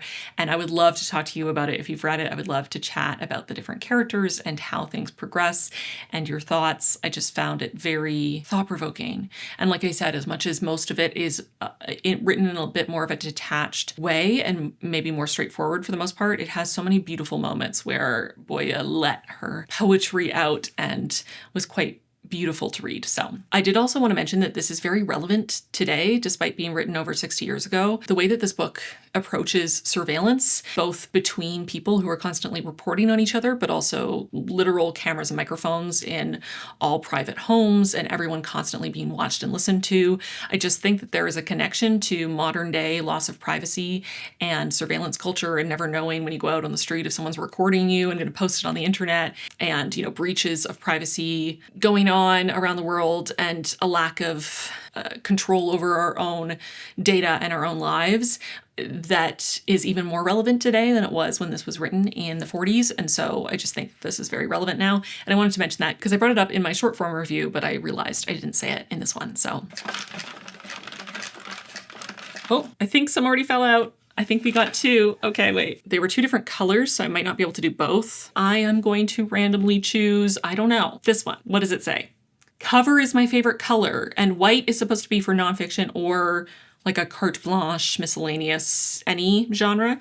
And this one, brown for lit fic, was I fear this will destroy me. interesting. I realized that before I went off to look for these, I didn't tell you what my favorite color is. My favorite color is red. So I was looking for red. One of these is more orange, but I do also love orange. So I'm counting that because I actually had a lot fewer red books than I thought and very few red books or books with red covers that are lit fic or nonfiction. I found 3. So let's talk about them. I'll start with a nonfiction because that's what it was actually supposed to be. So I do have In the Dream House by Carmen Maria Machado.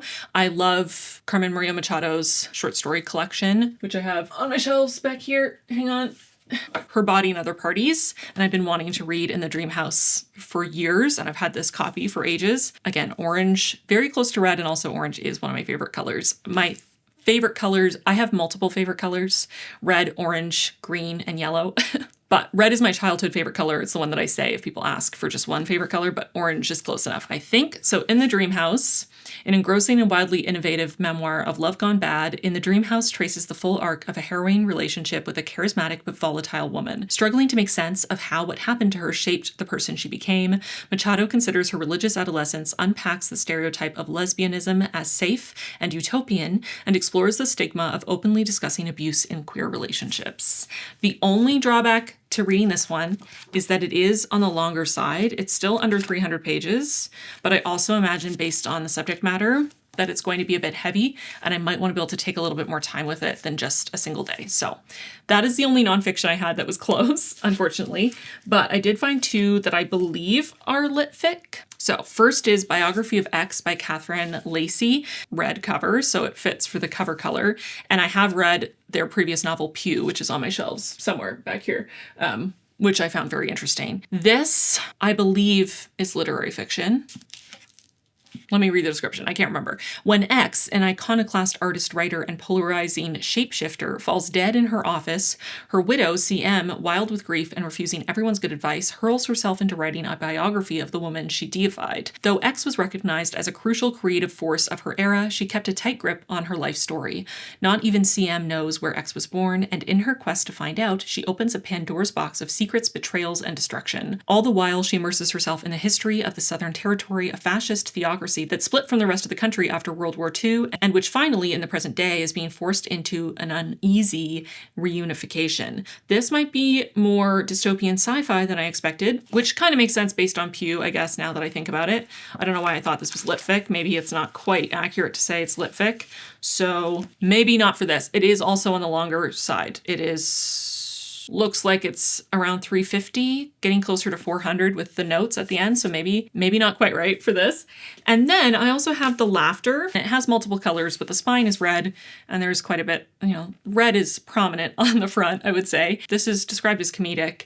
In this daring masterwork of dark comedy, Dr. Oliver Harding's quiet, staid life is upended by his new colleague, Ruhaba Khan, a dynamic Pakistani Muslim law professor. Ruhaba unexpectedly ignites Oliver's long dormant passions and a secret desire that quickly tips toward obsession after her teenage nephew, Adil Alam, arrives from France to stay with her. This one is around 300 pages. It does sound like lit fic. The cover is not quite as red as I might have hoped. Will it destroy me? I don't know.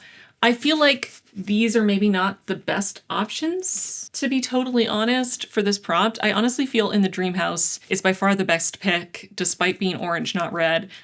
Because I do love orange, because it is nonfiction, and I do fear it will destroy me, but I really don't know if I can manage this in a single day. I am feeling conflicted. I feel like in the past days, I have made my decision more quickly, and today I'm just not sure. Gosh, I don't know. I'm almost tempted to pick a different prompt because these are not working out as well as I thought. Or maybe, hang on, let me try one more thing. Let me try, just looking again at my shelves, treating this as the sort of miscellaneous genre that it's also meant to be, just a cover that is my favorite color, so a red cover, but maybe expand the genres I'm looking at and see if I can find something that might work.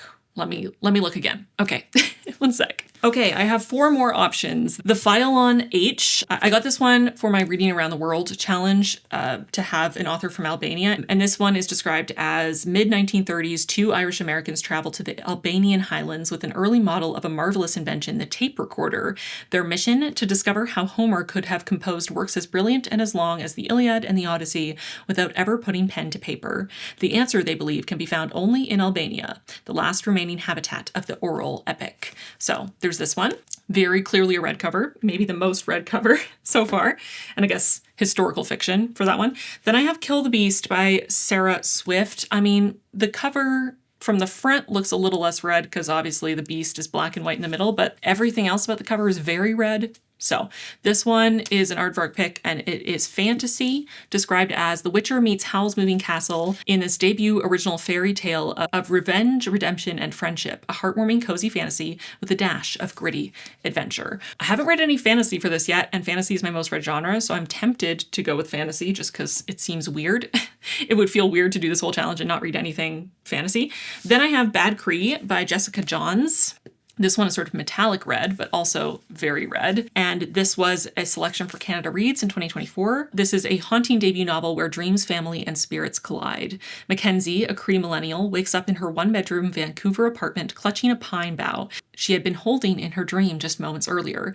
When she blinks, it disappears, but she can still smell the sharp pine scent in the air. The nearest pine tree 1,000 kilometers away in the far reaches of Treaty 8. Haunting, fierce, an ode to relationships among women and femmes, and the strength found in kinship, Bad Cree is a gripping, arresting debut. I've been wanting to read this very badly, so maybe this is a good opportunity. Oh, I forgot to tell you how long all of these are. This one is around 280.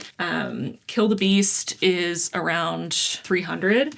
And the File on H is roughly 200. Okay, and then my final pick, which also I feel like the front maybe looks a little less red at first glance. I mean, obviously there's a lot of red going on, but this is One Bad Night, which is a collection of short stories put together by Aardvark. Again, it's the only book box that I am currently a subscriber of, so I have a lot of Aardvark books on my shelves. And this one I had just started. I started reading the introduction, and then I got sidetracked with other things, which is why there's a single tab.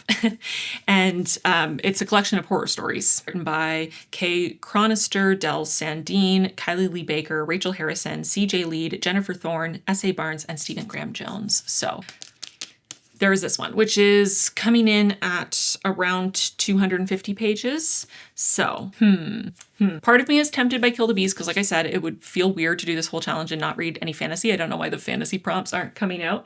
I guess on the first day when I got a bunch of prompts, I got a bunch of tickets at once. One of them was a fantasy ticket, but I am kind of tempted to go with one that has a very obviously super red cover, which would either be Bad Cree or The File on H. Both of these sound interesting. I want to read both of them, but I definitely am more drawn to Bad Cree. I am very curious about this and I've heard amazing things. So even though I will eventually get around to The File on H, I think I'm going to read Bad Cree as my, how many have we done now? 4? This is book 5. Our 5th book of 7 for this week is going to be Bad Cree. Cover is my favorite color, miscellaneous genre, and I'm going to go with Bad Cree by Jessica Johns.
After I chose Bad Cree for my book cover is my favorite color prompt, I put the I fear this will destroy me prompt back in the ticket spinner. I should have kept that out because Bad Cree destroyed me emotionally.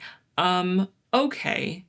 So, you know what I had not remembered and also did not realize in reading this description is that this is often described as a horror novel. I mean, it talks about it being haunting and gripping and so on, but I didn't realize this was meant to be horror.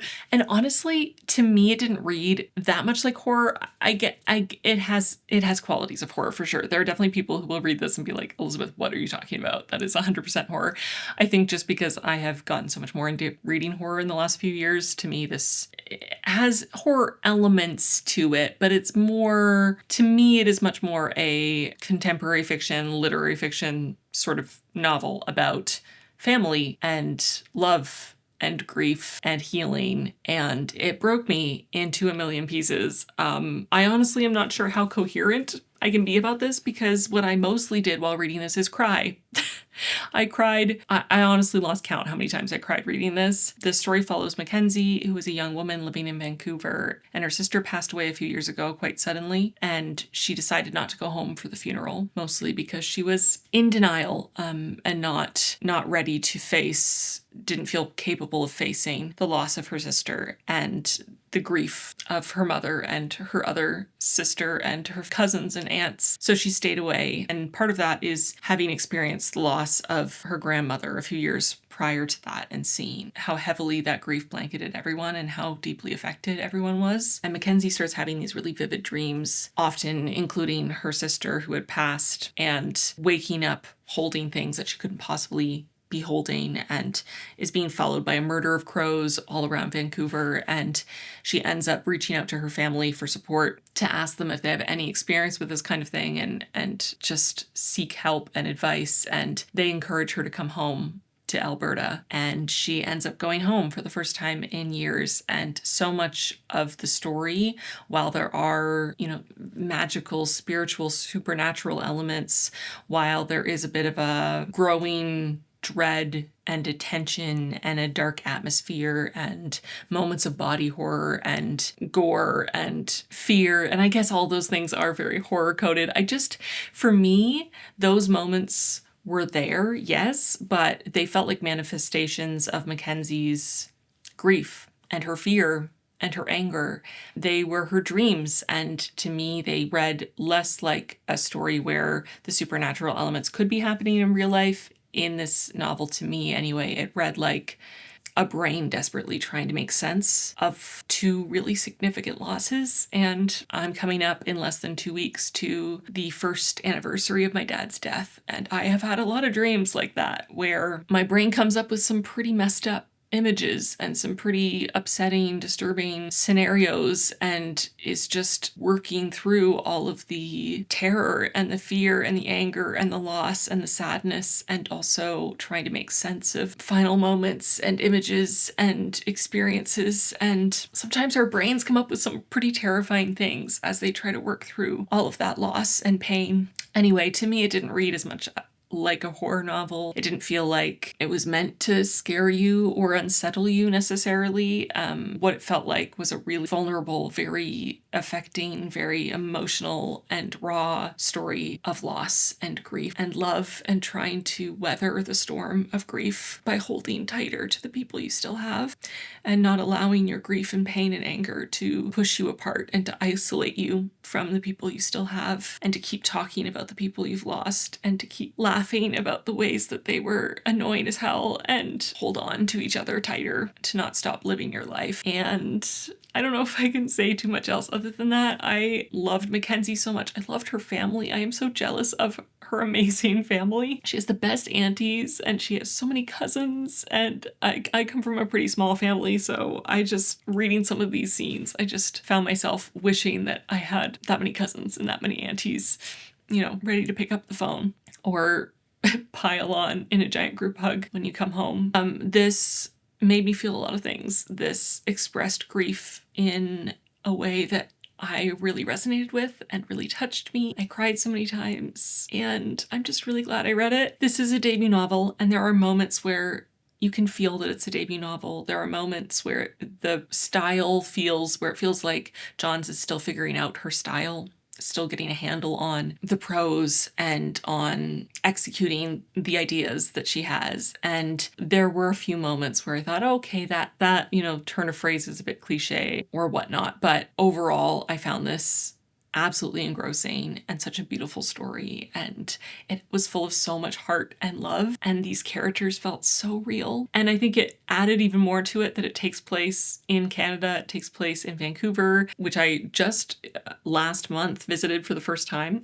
And despite being Canadian and living in Canada my whole life. And then after the first portion, most of the novel takes place in Alberta, in northern Alberta, a few hours from where I live, but I also live in Alberta, and so many of the descriptions of the prairies and the way that the sun looks in the prairies and the way things sound and feel in the prairies and the way storms come on so quick in the prairies and the wind, I don't know, there's just so many little descriptions and little details that felt so relatable and felt so much like home, because I've now lived in the prairies for 4 years, almost 5 years now, which is wild to me. Time has no meaning, but it just felt very grounded, and I could relate so much to Mackenzie, but also to so many of the other characters and the different ways that they were working through and processing their grief, and the ways that they were struggling to hold on to each other through it all. And I think I just really needed it. So that was my review. Pardon all of this. I really needed this. It really touched me, and I'm giving Bad Cree 5 stars. Anyway, how many times am I gonna cry in this video? I don't know. This was really beautiful. Again, I don't know that I would say go into it expecting a horror novel. I don't think it really reads like a horror novel, but also just keep in mind that there are some moments of sort of body horror and eerie tension, but again, it feels like a manifestation of Mackenzie's subconscious and the way she's working through all these hurt feelings more than anything else. And yeah, it is a debut novel. It's not absolutely perfect, but for a debut novel, it is incredibly impressive and, again, very immersive, very engrossing. I read this basically in one sitting. I took a break to eat dinner, but I basically just read it all the way through because I was so immersed in it, and I cared so much about Mackenzie from basically the first page and became so attached to her whole family. As each family member was introduced, I immediately loved them. So I just was all in. I like to listen to the audiobook while I read, so I can do an immersion read. That's the best way for me to really pay attention and pick up on all the little details and keep my ADHD brain reined in.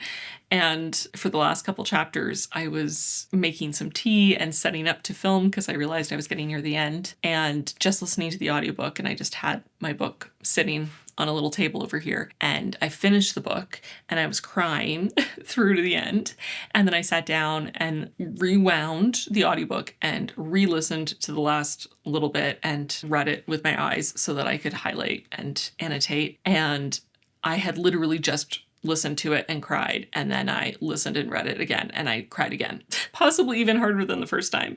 So I don't know if that's an indicator, but wow. Yeah, there were some really beautiful moments in here and a lot of quotes that really stood out. There was this really beautiful moment where, leading up to this, Mackenzie was thinking about how when you're far away from something, the perspective shifts and things look so tiny when you're far away, and that warping happens. And then she's remembering her grandmother's funeral and her sister commenting on their grandmother in the open casket, saying she's so small, and Mackenzie thinks, and she was right. Kokum was a seed and a mound of dirt. How far away from her was I that she could look so small when all my life she had been a mountain. I've tried to read this like 4 times, and every time I cry at the end. I cannot read this normally. This really got to me. I love Kokum as well. Her grandmother was so beautiful and also very funny. We had her forever and only a minute. She was alive, full present, and then she shapeshifted into nothing. There was no measure of time that made it make sense. Jolie reminds me of my older twin sisters, Sabrina and Tracy, though they're nothing like either of them. It's funny what our minds will parallel when we want something bad enough. And even just little things like the fact that they play cribbage as a family. My parents love cribbage, and my dad was a big game fan, and whenever we got together as a family, we would play games, and one of his favorites was cribbage. And I remember my husband really getting an in with my dad by buying my parents a really nice cribbage board for Christmas one year. I think it was Christmas or their anniversary. A nice fancy cribbage board, and some of the moments of them playing crib together and, you know, counting out the points and the way they were talking about skunking someone and superstitions around it. It just, yeah, this really, I could really relate to so much of this, and this really felt like home, and that's all. I'm not going to talk about spoilers for this one. I'm just going to say that. 5 stars. I really needed this, and I really loved it, and I'm going to be recommending it to other family members who are grieving, because I think this will help them too. And I would recommend it to you as well. So that is Bad Cree. I'm a bit of a mess, but I am going to spin my ticket spinner thing and pick my next prompt. Oh, I think we got one. And I think it's red, which means horror. I guess technically I just read a horror novel when I chose it for the last prompt. I didn't actually know it was horror, but alas. So here is the prompt, and it is red for horror. And it is transformation or monster horror. Okay, I definitely have transformation or monster horror. Let me look on my shelves. So that was a pretty broad prompt.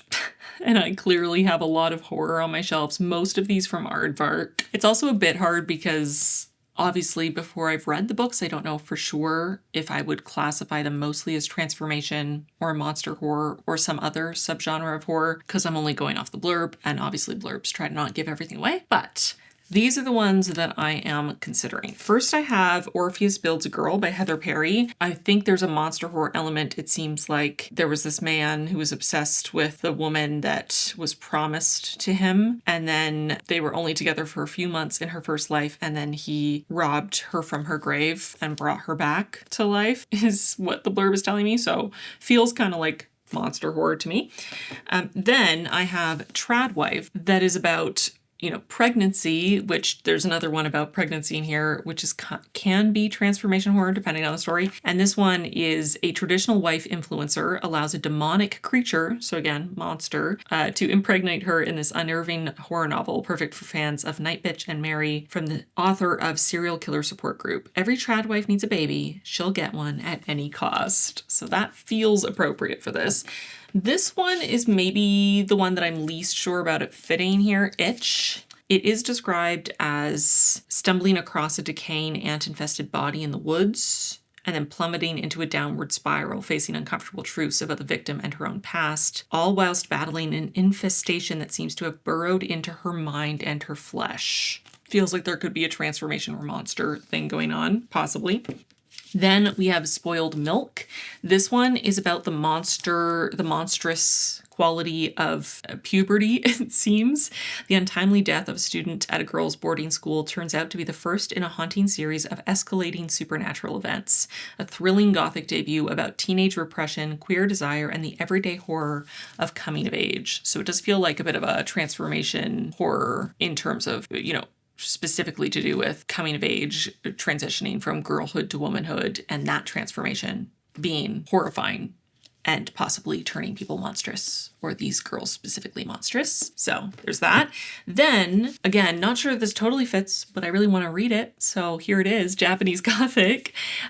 This one is described as a lyrical, wildly inventive horror novel interwoven with Japanese mythology. 2 people living centuries apart discover a door between their worlds. But what really made me think maybe monster horror, also it's signed. I know, it's amazing. Anyway, one of these people is a ghost, and one of these stories is a lie. Something is hiding beneath the house of sword ferns, and Lee and Sen will soon wish they'd never unburied it, which does feel like maybe there was a monster under the house, right? Right? You see the vision? Okay.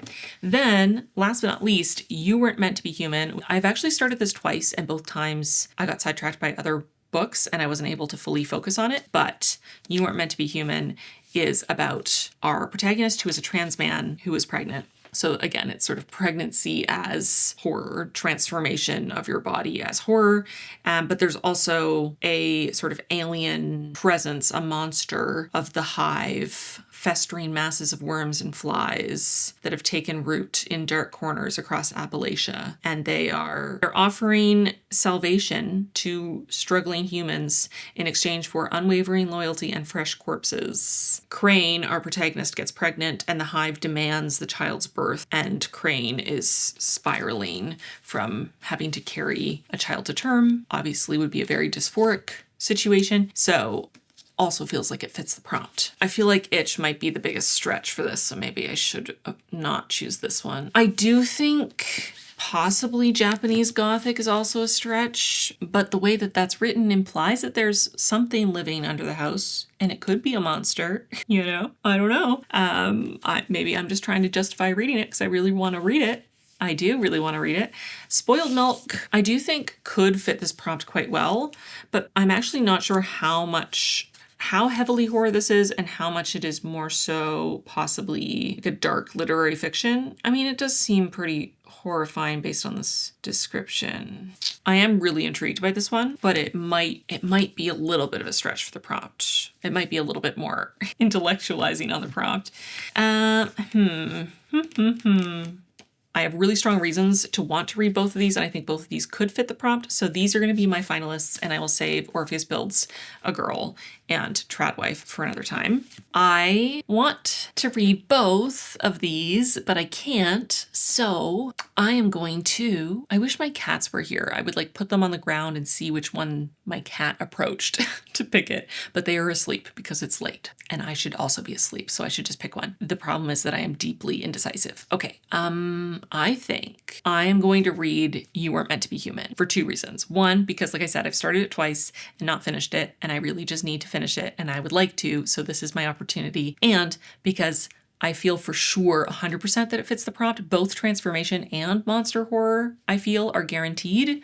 Whereas Japanese Gothic, I am more so going on that one little bit of the blurb that might be misleading. And I don't know how much of the story is really going to tie to that. And I don't know how well it's going to fit the prompt. And as much as I really, really, really want to read this, it is a newer addition to my shelf, and I can read it immediately after this challenge if I so choose. So I am going to sadly say goodbye to Japanese Gothic for now, and I am going to read You Weren't Meant to Be Human by Andrew Joseph White. So I'm going to go read this, and I'll be back tomorrow to let you know what I think. I'm a little afraid, to be honest. I'm not sure how extreme this goes with body horror, but I do struggle sometimes with the gross things and sometimes with like insect and creepy crawly things. So we'll see. We'll see how I do. But I do feel that this fits the prompt.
So I finished You Weren't Meant to Be Human by Andrew Joseph White, and good Lord, what a book.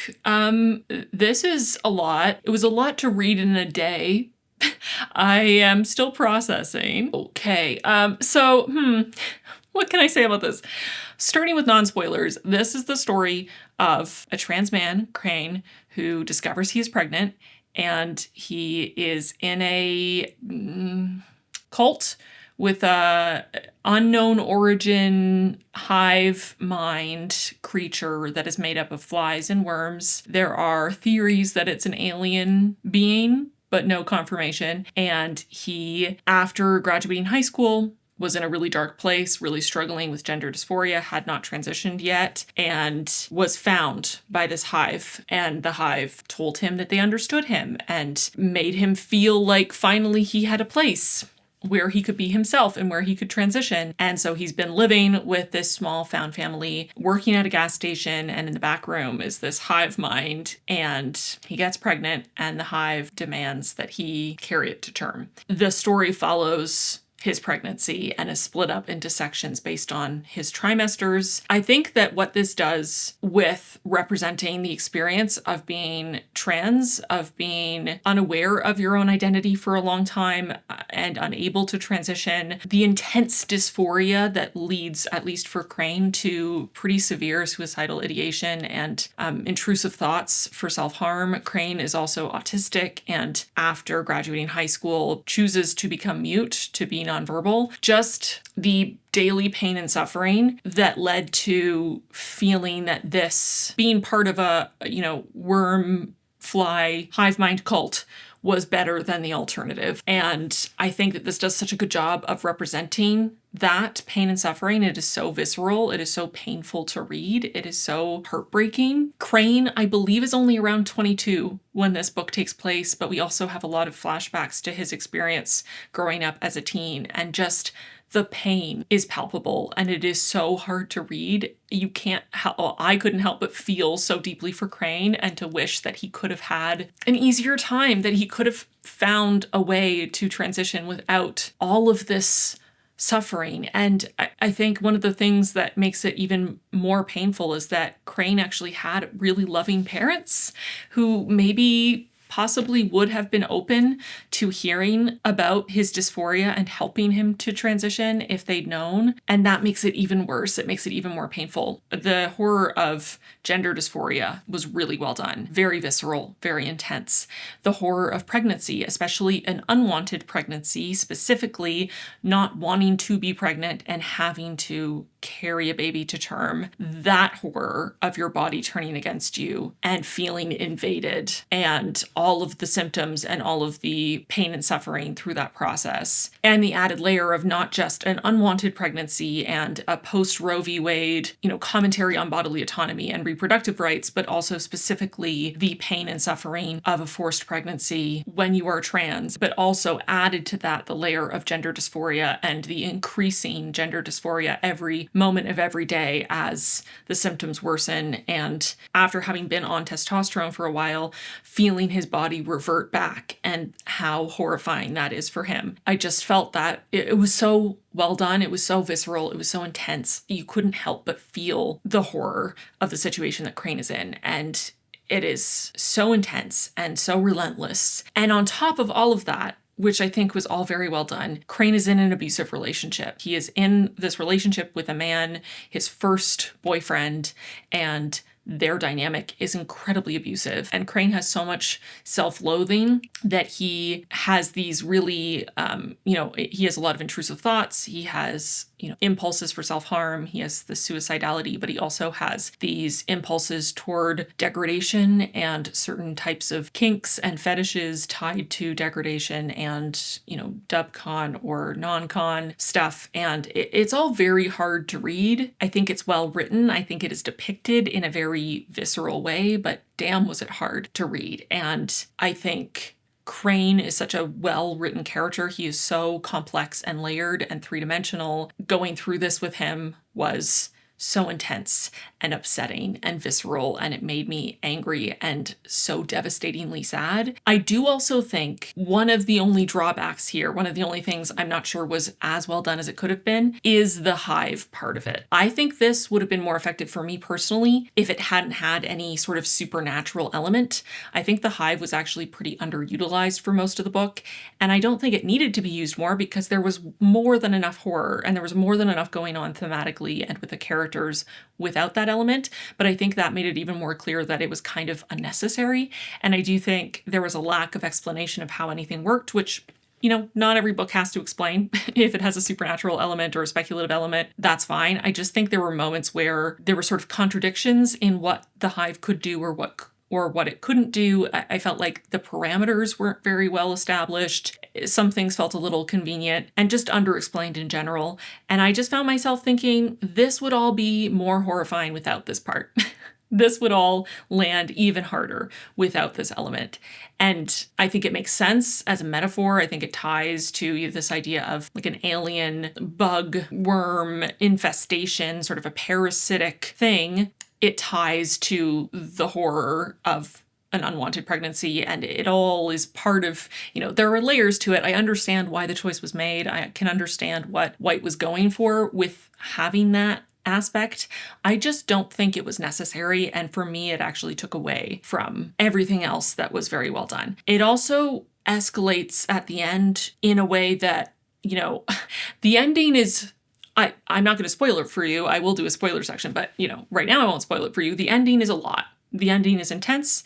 The ending is an ending. And I think, on the one hand, I think it's very effective, again, for sort of tying up the themes, completing some of these metaphors that have been building throughout. I do think that while the ending made sense thematically, the way that the ending plays out kind of takes away from it a little bit. Again, I think that the circumstances, the way that the ending, the denouement after the big moment kind of undermines the big moment for me. I'm trying to be so vague.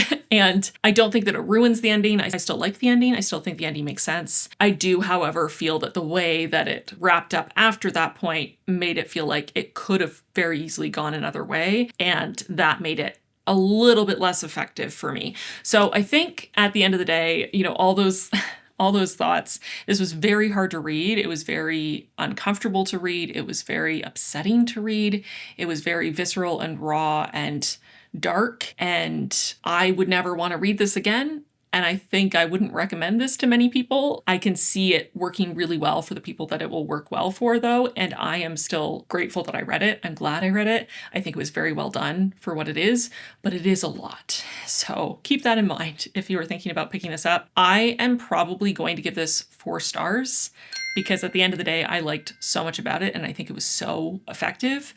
I just think that part of how the ending was handled and the whole element of the hive were both slightly mishandled for me and took away from the themes and the story and the character development just enough to impact my feelings about the book as a whole. So yeah, I'm sure that as more time goes by, I will process it more and think about it more. I think that it's doing a lot of things really well. It even had some moments of dark humor that I really appreciated, but wow, yeah, that was a lot.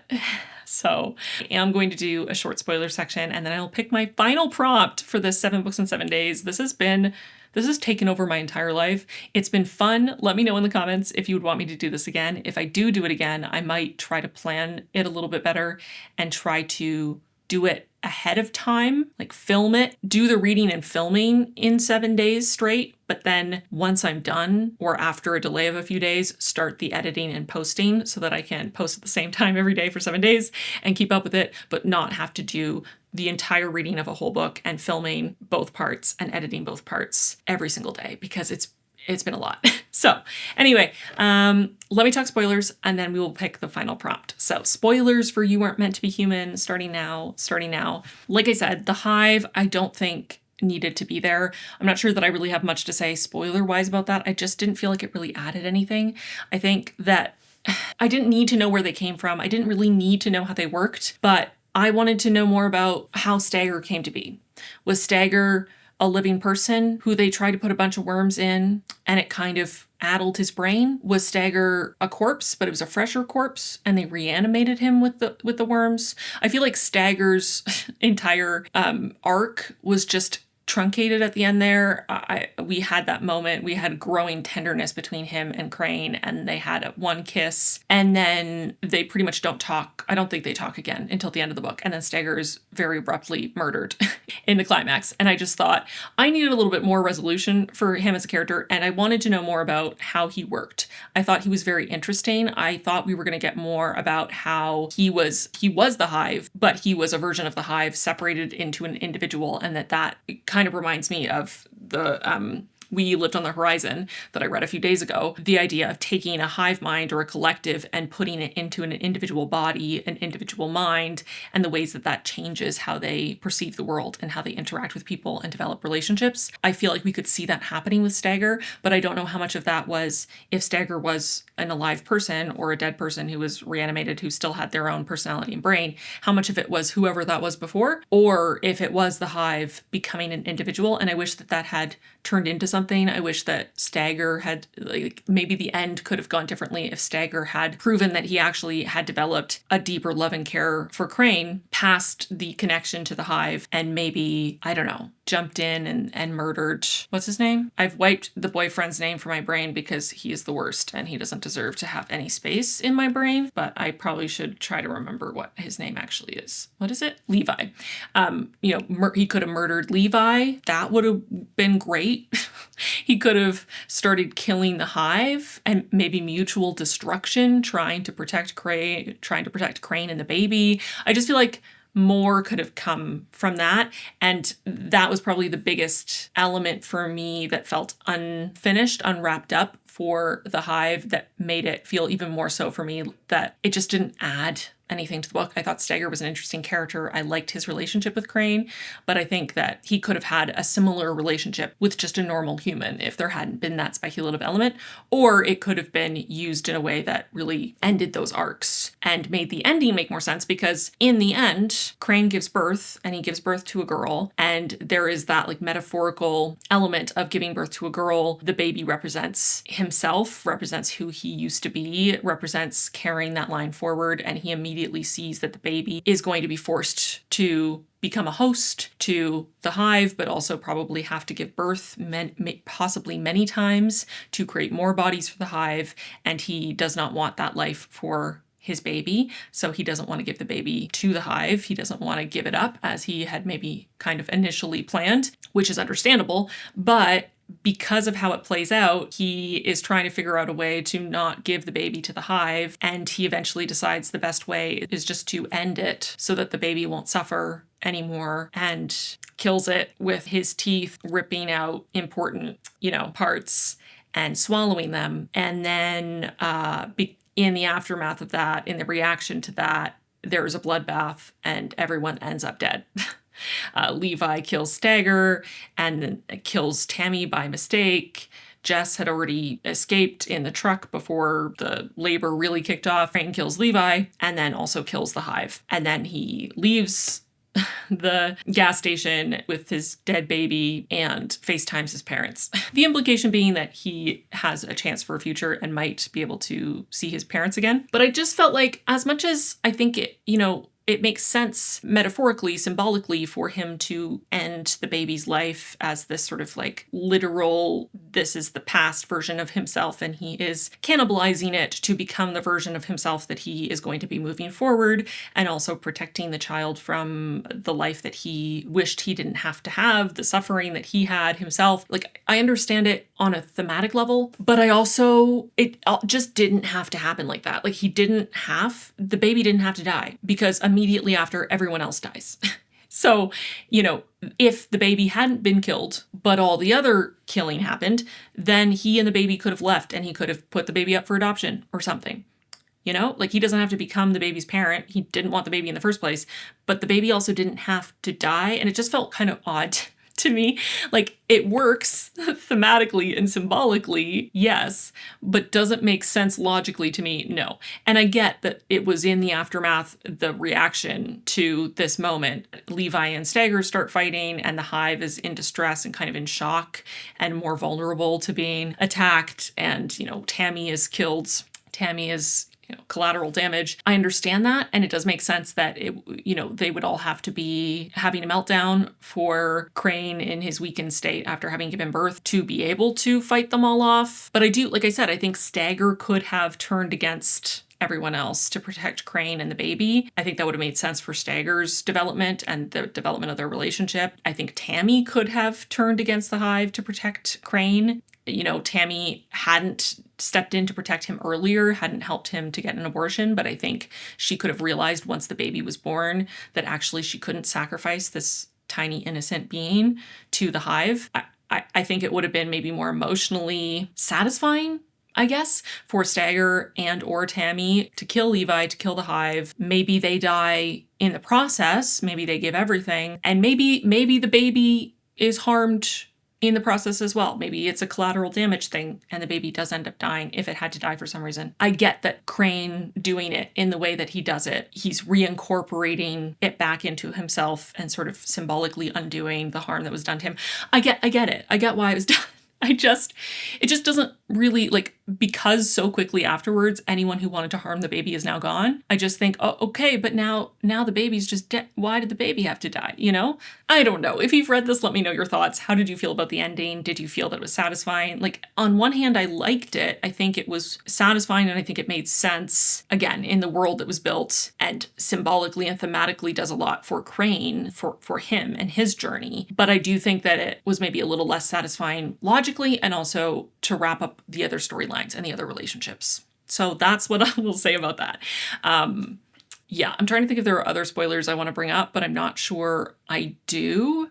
It was mostly the ending that I wanted to touch on. And honestly, like I said, I just finished it and it's a lot. And my brain, I'm reeling a little bit from that whole experience. So I think that's it, but I would love to hear your thoughts in the comments. Just let everyone know that your comment include spoilers for this book, and then hit enter a few times so that no one's seen spoilers for the ending, and then we can talk about it more because I'm very curious to hear how other people reacted to it. I have not looked at any reviews yet. Once I finish filming my thoughts, I will go look for spoiler reviews to see what people are saying. But on the one hand, I think the ending worked really well and I'm not unhappy about how the ending went. And on the other hand, I just feel like it could have been done differently and I think it would have still worked and maybe made more sense. So that's it for spoilers, and that's all I'm going to say about You Weren't Meant to Be Human. I am going to spin my ticket spinner thing and pick our final prompt. I can't believe we've reached the final day. I can't believe we're here. I can't believe that this is happening and I've done this. I've slept very little in the last week and done almost nothing else with my life, but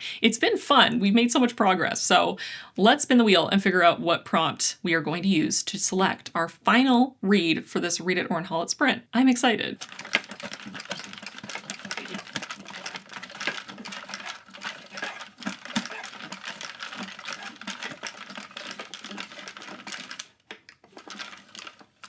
Oh, I got one. Hang on. What is it? I believe it's orange, which means we finally get a fantasy read. Our final prompt for 7 books in 7 days is a retelling. Orange for fantasy and a retelling.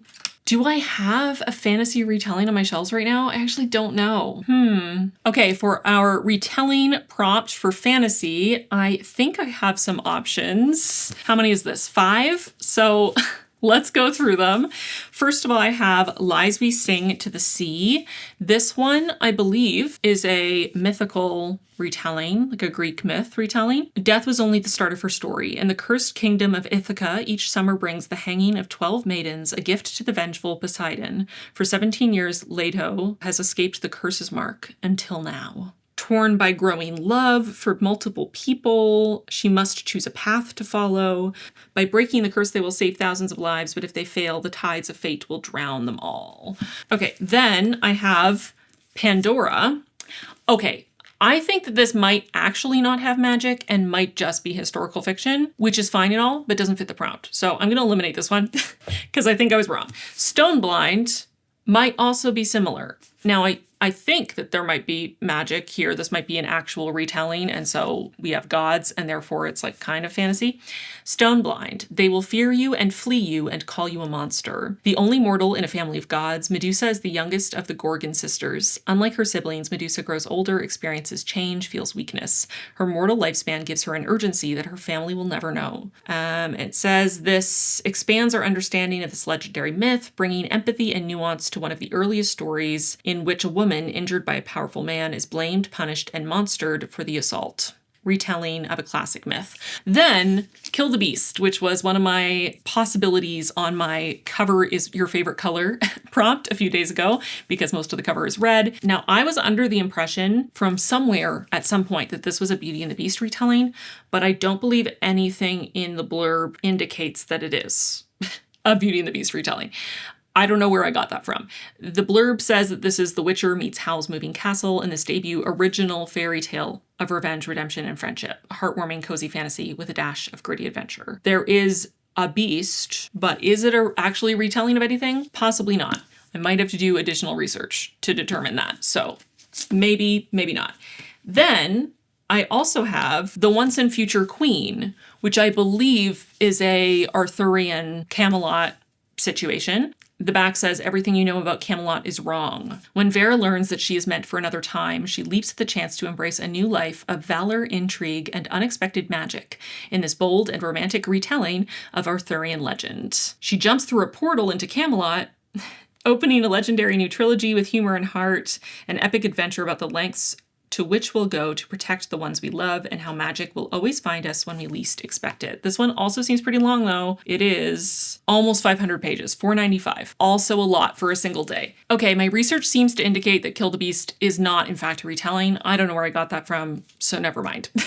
That one's gonna be eliminated. I do, however, think that all three of these, The Lies We Sing to the Sea, and The Once and Future Queen, and also Stoneblind, all count for this prompt as far as I can tell from the internet without any spoilers. However, both of these two, as much as I'm interested in them, are very long for 24 hours, and it's been a long week, and I'm not sure I'm quite prepared for however long it's going to take me to get through almost 500 pages of either of these. So I think by process of elimination, I am going to be reading Stoneblind by Natalie Haynes. This feels like it fits the prompt very accurately. When I looked it up, it was listed as fantasy as one of the genres, along with historical fiction and mythology retelling. So I think it fits the prompts. It's also on the shorter side, at least comparatively, because it is under 400 pages, around 370. So a little bit more doable as our final sprint, our final read for this challenge. So I am going to go read Stoneblind, and I'll be back tomorrow with my final review of this 7 books in 7 days. And thanks for coming with me on this whole journey. I can't believe this is our last read.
Well, I finished Stoneblind, our final book for my 7 books in 7 days, and also the final book for this particular reading vlog. And I'm kind of sad to say that while this little sprint, the 7 books I read in the last 7 days were overwhelmingly really positive. I found so many new favorites, and this reading vlog in general, therefore, has lots of 5-star reads in it, which is awesome. I'm unfortunately not ending on the highest note because for me, this was a bit of a miss. I'm so sorry. I know a lot of people like this. I feel bad. I was just briefly looking at the comments on my TikTok and Instagram posts from yesterday when I picked this book, and a lot of people were saying that they loved this and they couldn't wait to hear my thoughts. And I didn't hate it, okay? I think that it was quite entertaining. It was a quick read. It was an easy read. It was much funnier than I expected it to be. I guess Natalie Haynes is also a comedian, which I did not know at all. So the tone was very different from what I expected. I did think the sort of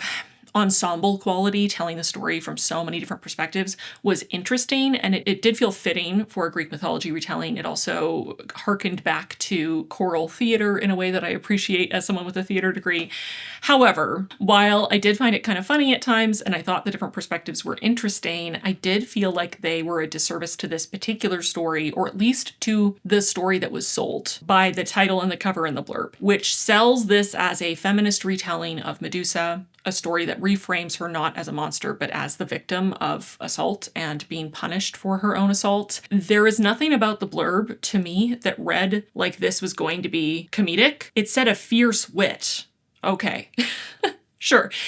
This very much read like slapstick comedy for a lot of it. There are a lot of very stupid characters, and I'm not against the idea of depicting these Greek gods as petty and selfish and kind of stupid. I think that's fine. I just felt like there was so much tonal whiplash between every other character's perspective and every other thing that we follow and that happens in this book, and Medusa sections, which are quite morose and serious and played straight, which makes sense considering her life story. It's very tragic. But in comparison to the tone of everything else, I just felt like I was constantly being forced into this like silly slapstick comedy, and then forced into a very sad, somber story, and then forced back into silly slapstick comedy. And it was whiplash for me personally. I also just felt like this wasn't really Medusa's story, and selling it as Medusa's story feels a little like false marketing.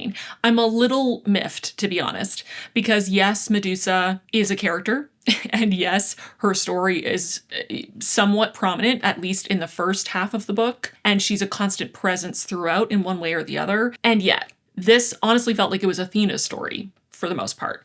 And I just felt like this didn't go into nearly enough detail into Medusa's life prior to the sort of inciting incident. I feel like most of what we saw of Medusa prior to that point was from her sister's perspectives, and very sped up from infancy to 16 or however old she is when this incident happens.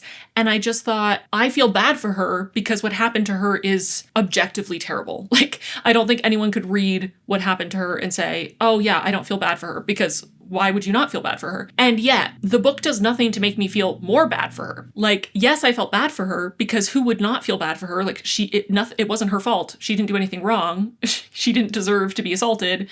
Obviously, anyone with a heart is going to read that and feel bad for her. But the book did nothing to make me feel more bad for her. It personified, it gave us a lot of characterization for her sisters, and there were some wholesome moments, and I really liked how it wrote her sisters, the Gorgons, but it did very little to characterize Medusa before that point. And so she was just this generic maiden, essentially, before this point. And then after that point, she is changed. But the change, again, did not affect me deeply as a reader, because I didn't feel connected to her before that point. It had so rushed through her childhood, and she was already not feeling like the protagonist by that point. And then especially in the second half of the book, you can see the number of tabs I used dropped off dramatically, because I was really losing interest in the second half. It just felt so little about Medusa. And I was so frustrated about that. I also feel, I'm going to make people mad with this, I'm so sorry, but I really didn't feel like this had a particularly feminist lens. I really didn't. I have not read that many retellings. I haven't read that much about Medusa. Perhaps the way it's framed here is significantly more feminist than any other version. I am okay with being wrong. I just felt like so much here was about making the gods seem silly and petty and selfish and kind of stupid. But that also kind of undermines their responsibility for their actions. It almost felt like the book, especially for characters like Perseus, who is a demigod, fine, but like he is portrayed as a stupid kid, basically. Not just stupid in that he's making stupid decisions, but literally unintelligent, very low IQ. Like not just that he makes stupid decisions, but that he literally is just not a very intelligent person. That's how he's characterized. And I feel like the whole book is just framing him as, oh no, he's just like a silly boy. He's no hero. He doesn't know what he's doing. He's just bumbling around. He can barely get anything right. And I don't know how that really is holding him to account for all the suffering he caused, not just to Medusa directly, but also to many, many other people unnecessarily. He's just going around making everyone's lives worse and or murdering people.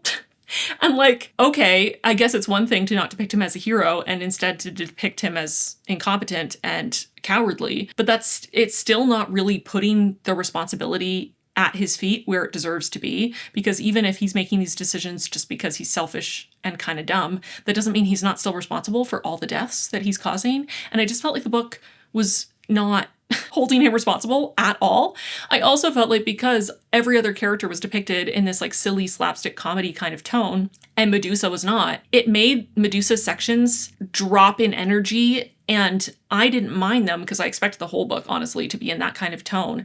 But it just was a very stark difference. And it made Medusa feel like she had less personality because she wasn't getting these bantery back and forth dialogue sections like everyone else was. And her sections were much slower and they were much more internal. And I just feel like a lot of people would maybe walk away from this finding the Medusa sections boring and finding her kind of unlikable because you barely get to know her before her life goes to shit. And then after her life goes to shit, she's understandably sad and then very angry, and that's all we get to see from her.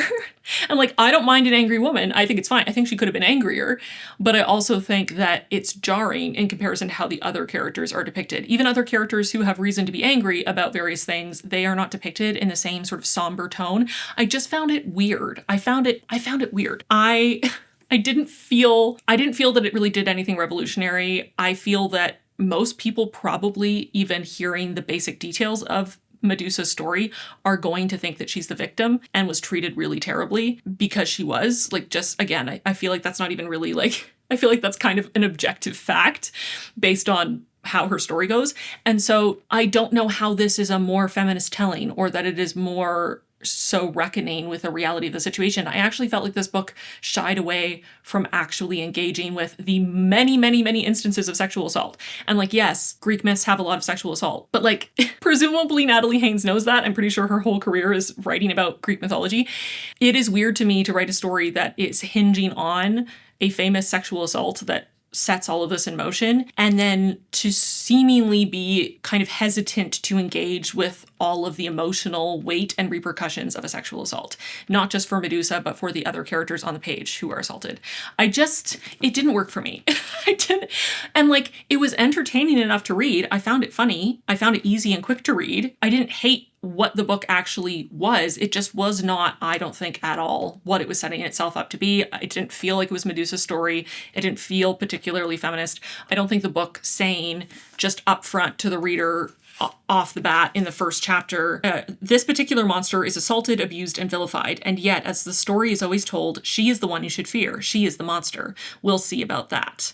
But like, you can't just say things. I just feel like this book says it is doing something that it is not doing. It says that it is Medusa's story. It says that it is a story about framing Medusa as the victim and not as a monster, and that is the point of the book, and that it is through this feminist lens and, you know, putting the blame where it belongs. And I don't think that's actually what it does. And just because it says a few times, and there are some chapters throughout where it sort of interjects and speaks directly to the reader saying, see, she's not a monster. See, it's not her fault, and these other people are terrible. What? You're feeling bad for these other people? What? You like these other people? Well, you're wrong, because they're terrible. Stop doing that. That is not enough for me to change the fact that the rest of the book is framing them as likable and funny and entertaining. Like, there's a reason why someone reading this...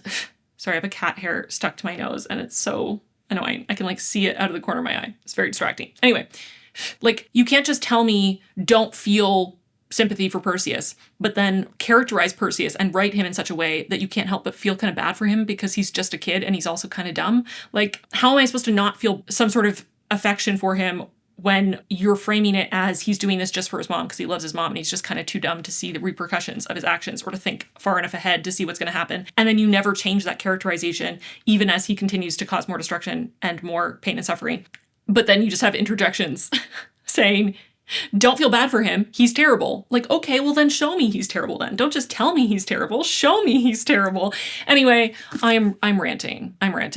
I didn't hate this. I just don't think that it is what it says it is, and that annoys me. And I didn't find it particularly feminist. I mean, again, it's a retelling. It can only do so much if it wants to stay true to the source material in terms of what the characters do, but so much of this book is women punishing other women for the actions of men and women suffering for other women at the hands of men or at the hands of other women. Again, all because of things that men did in the first place, or, sometimes, occasionally, a woman does something, but then a different woman gets punished for it.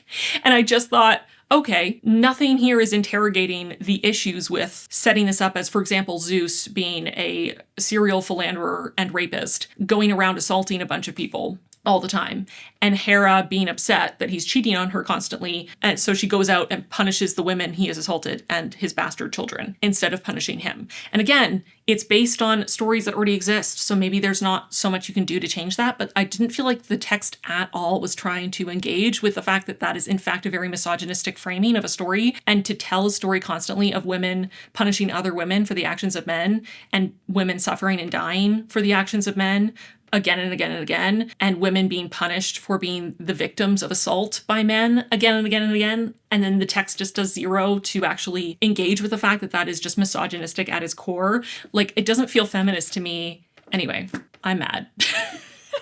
I'm mad, clearly.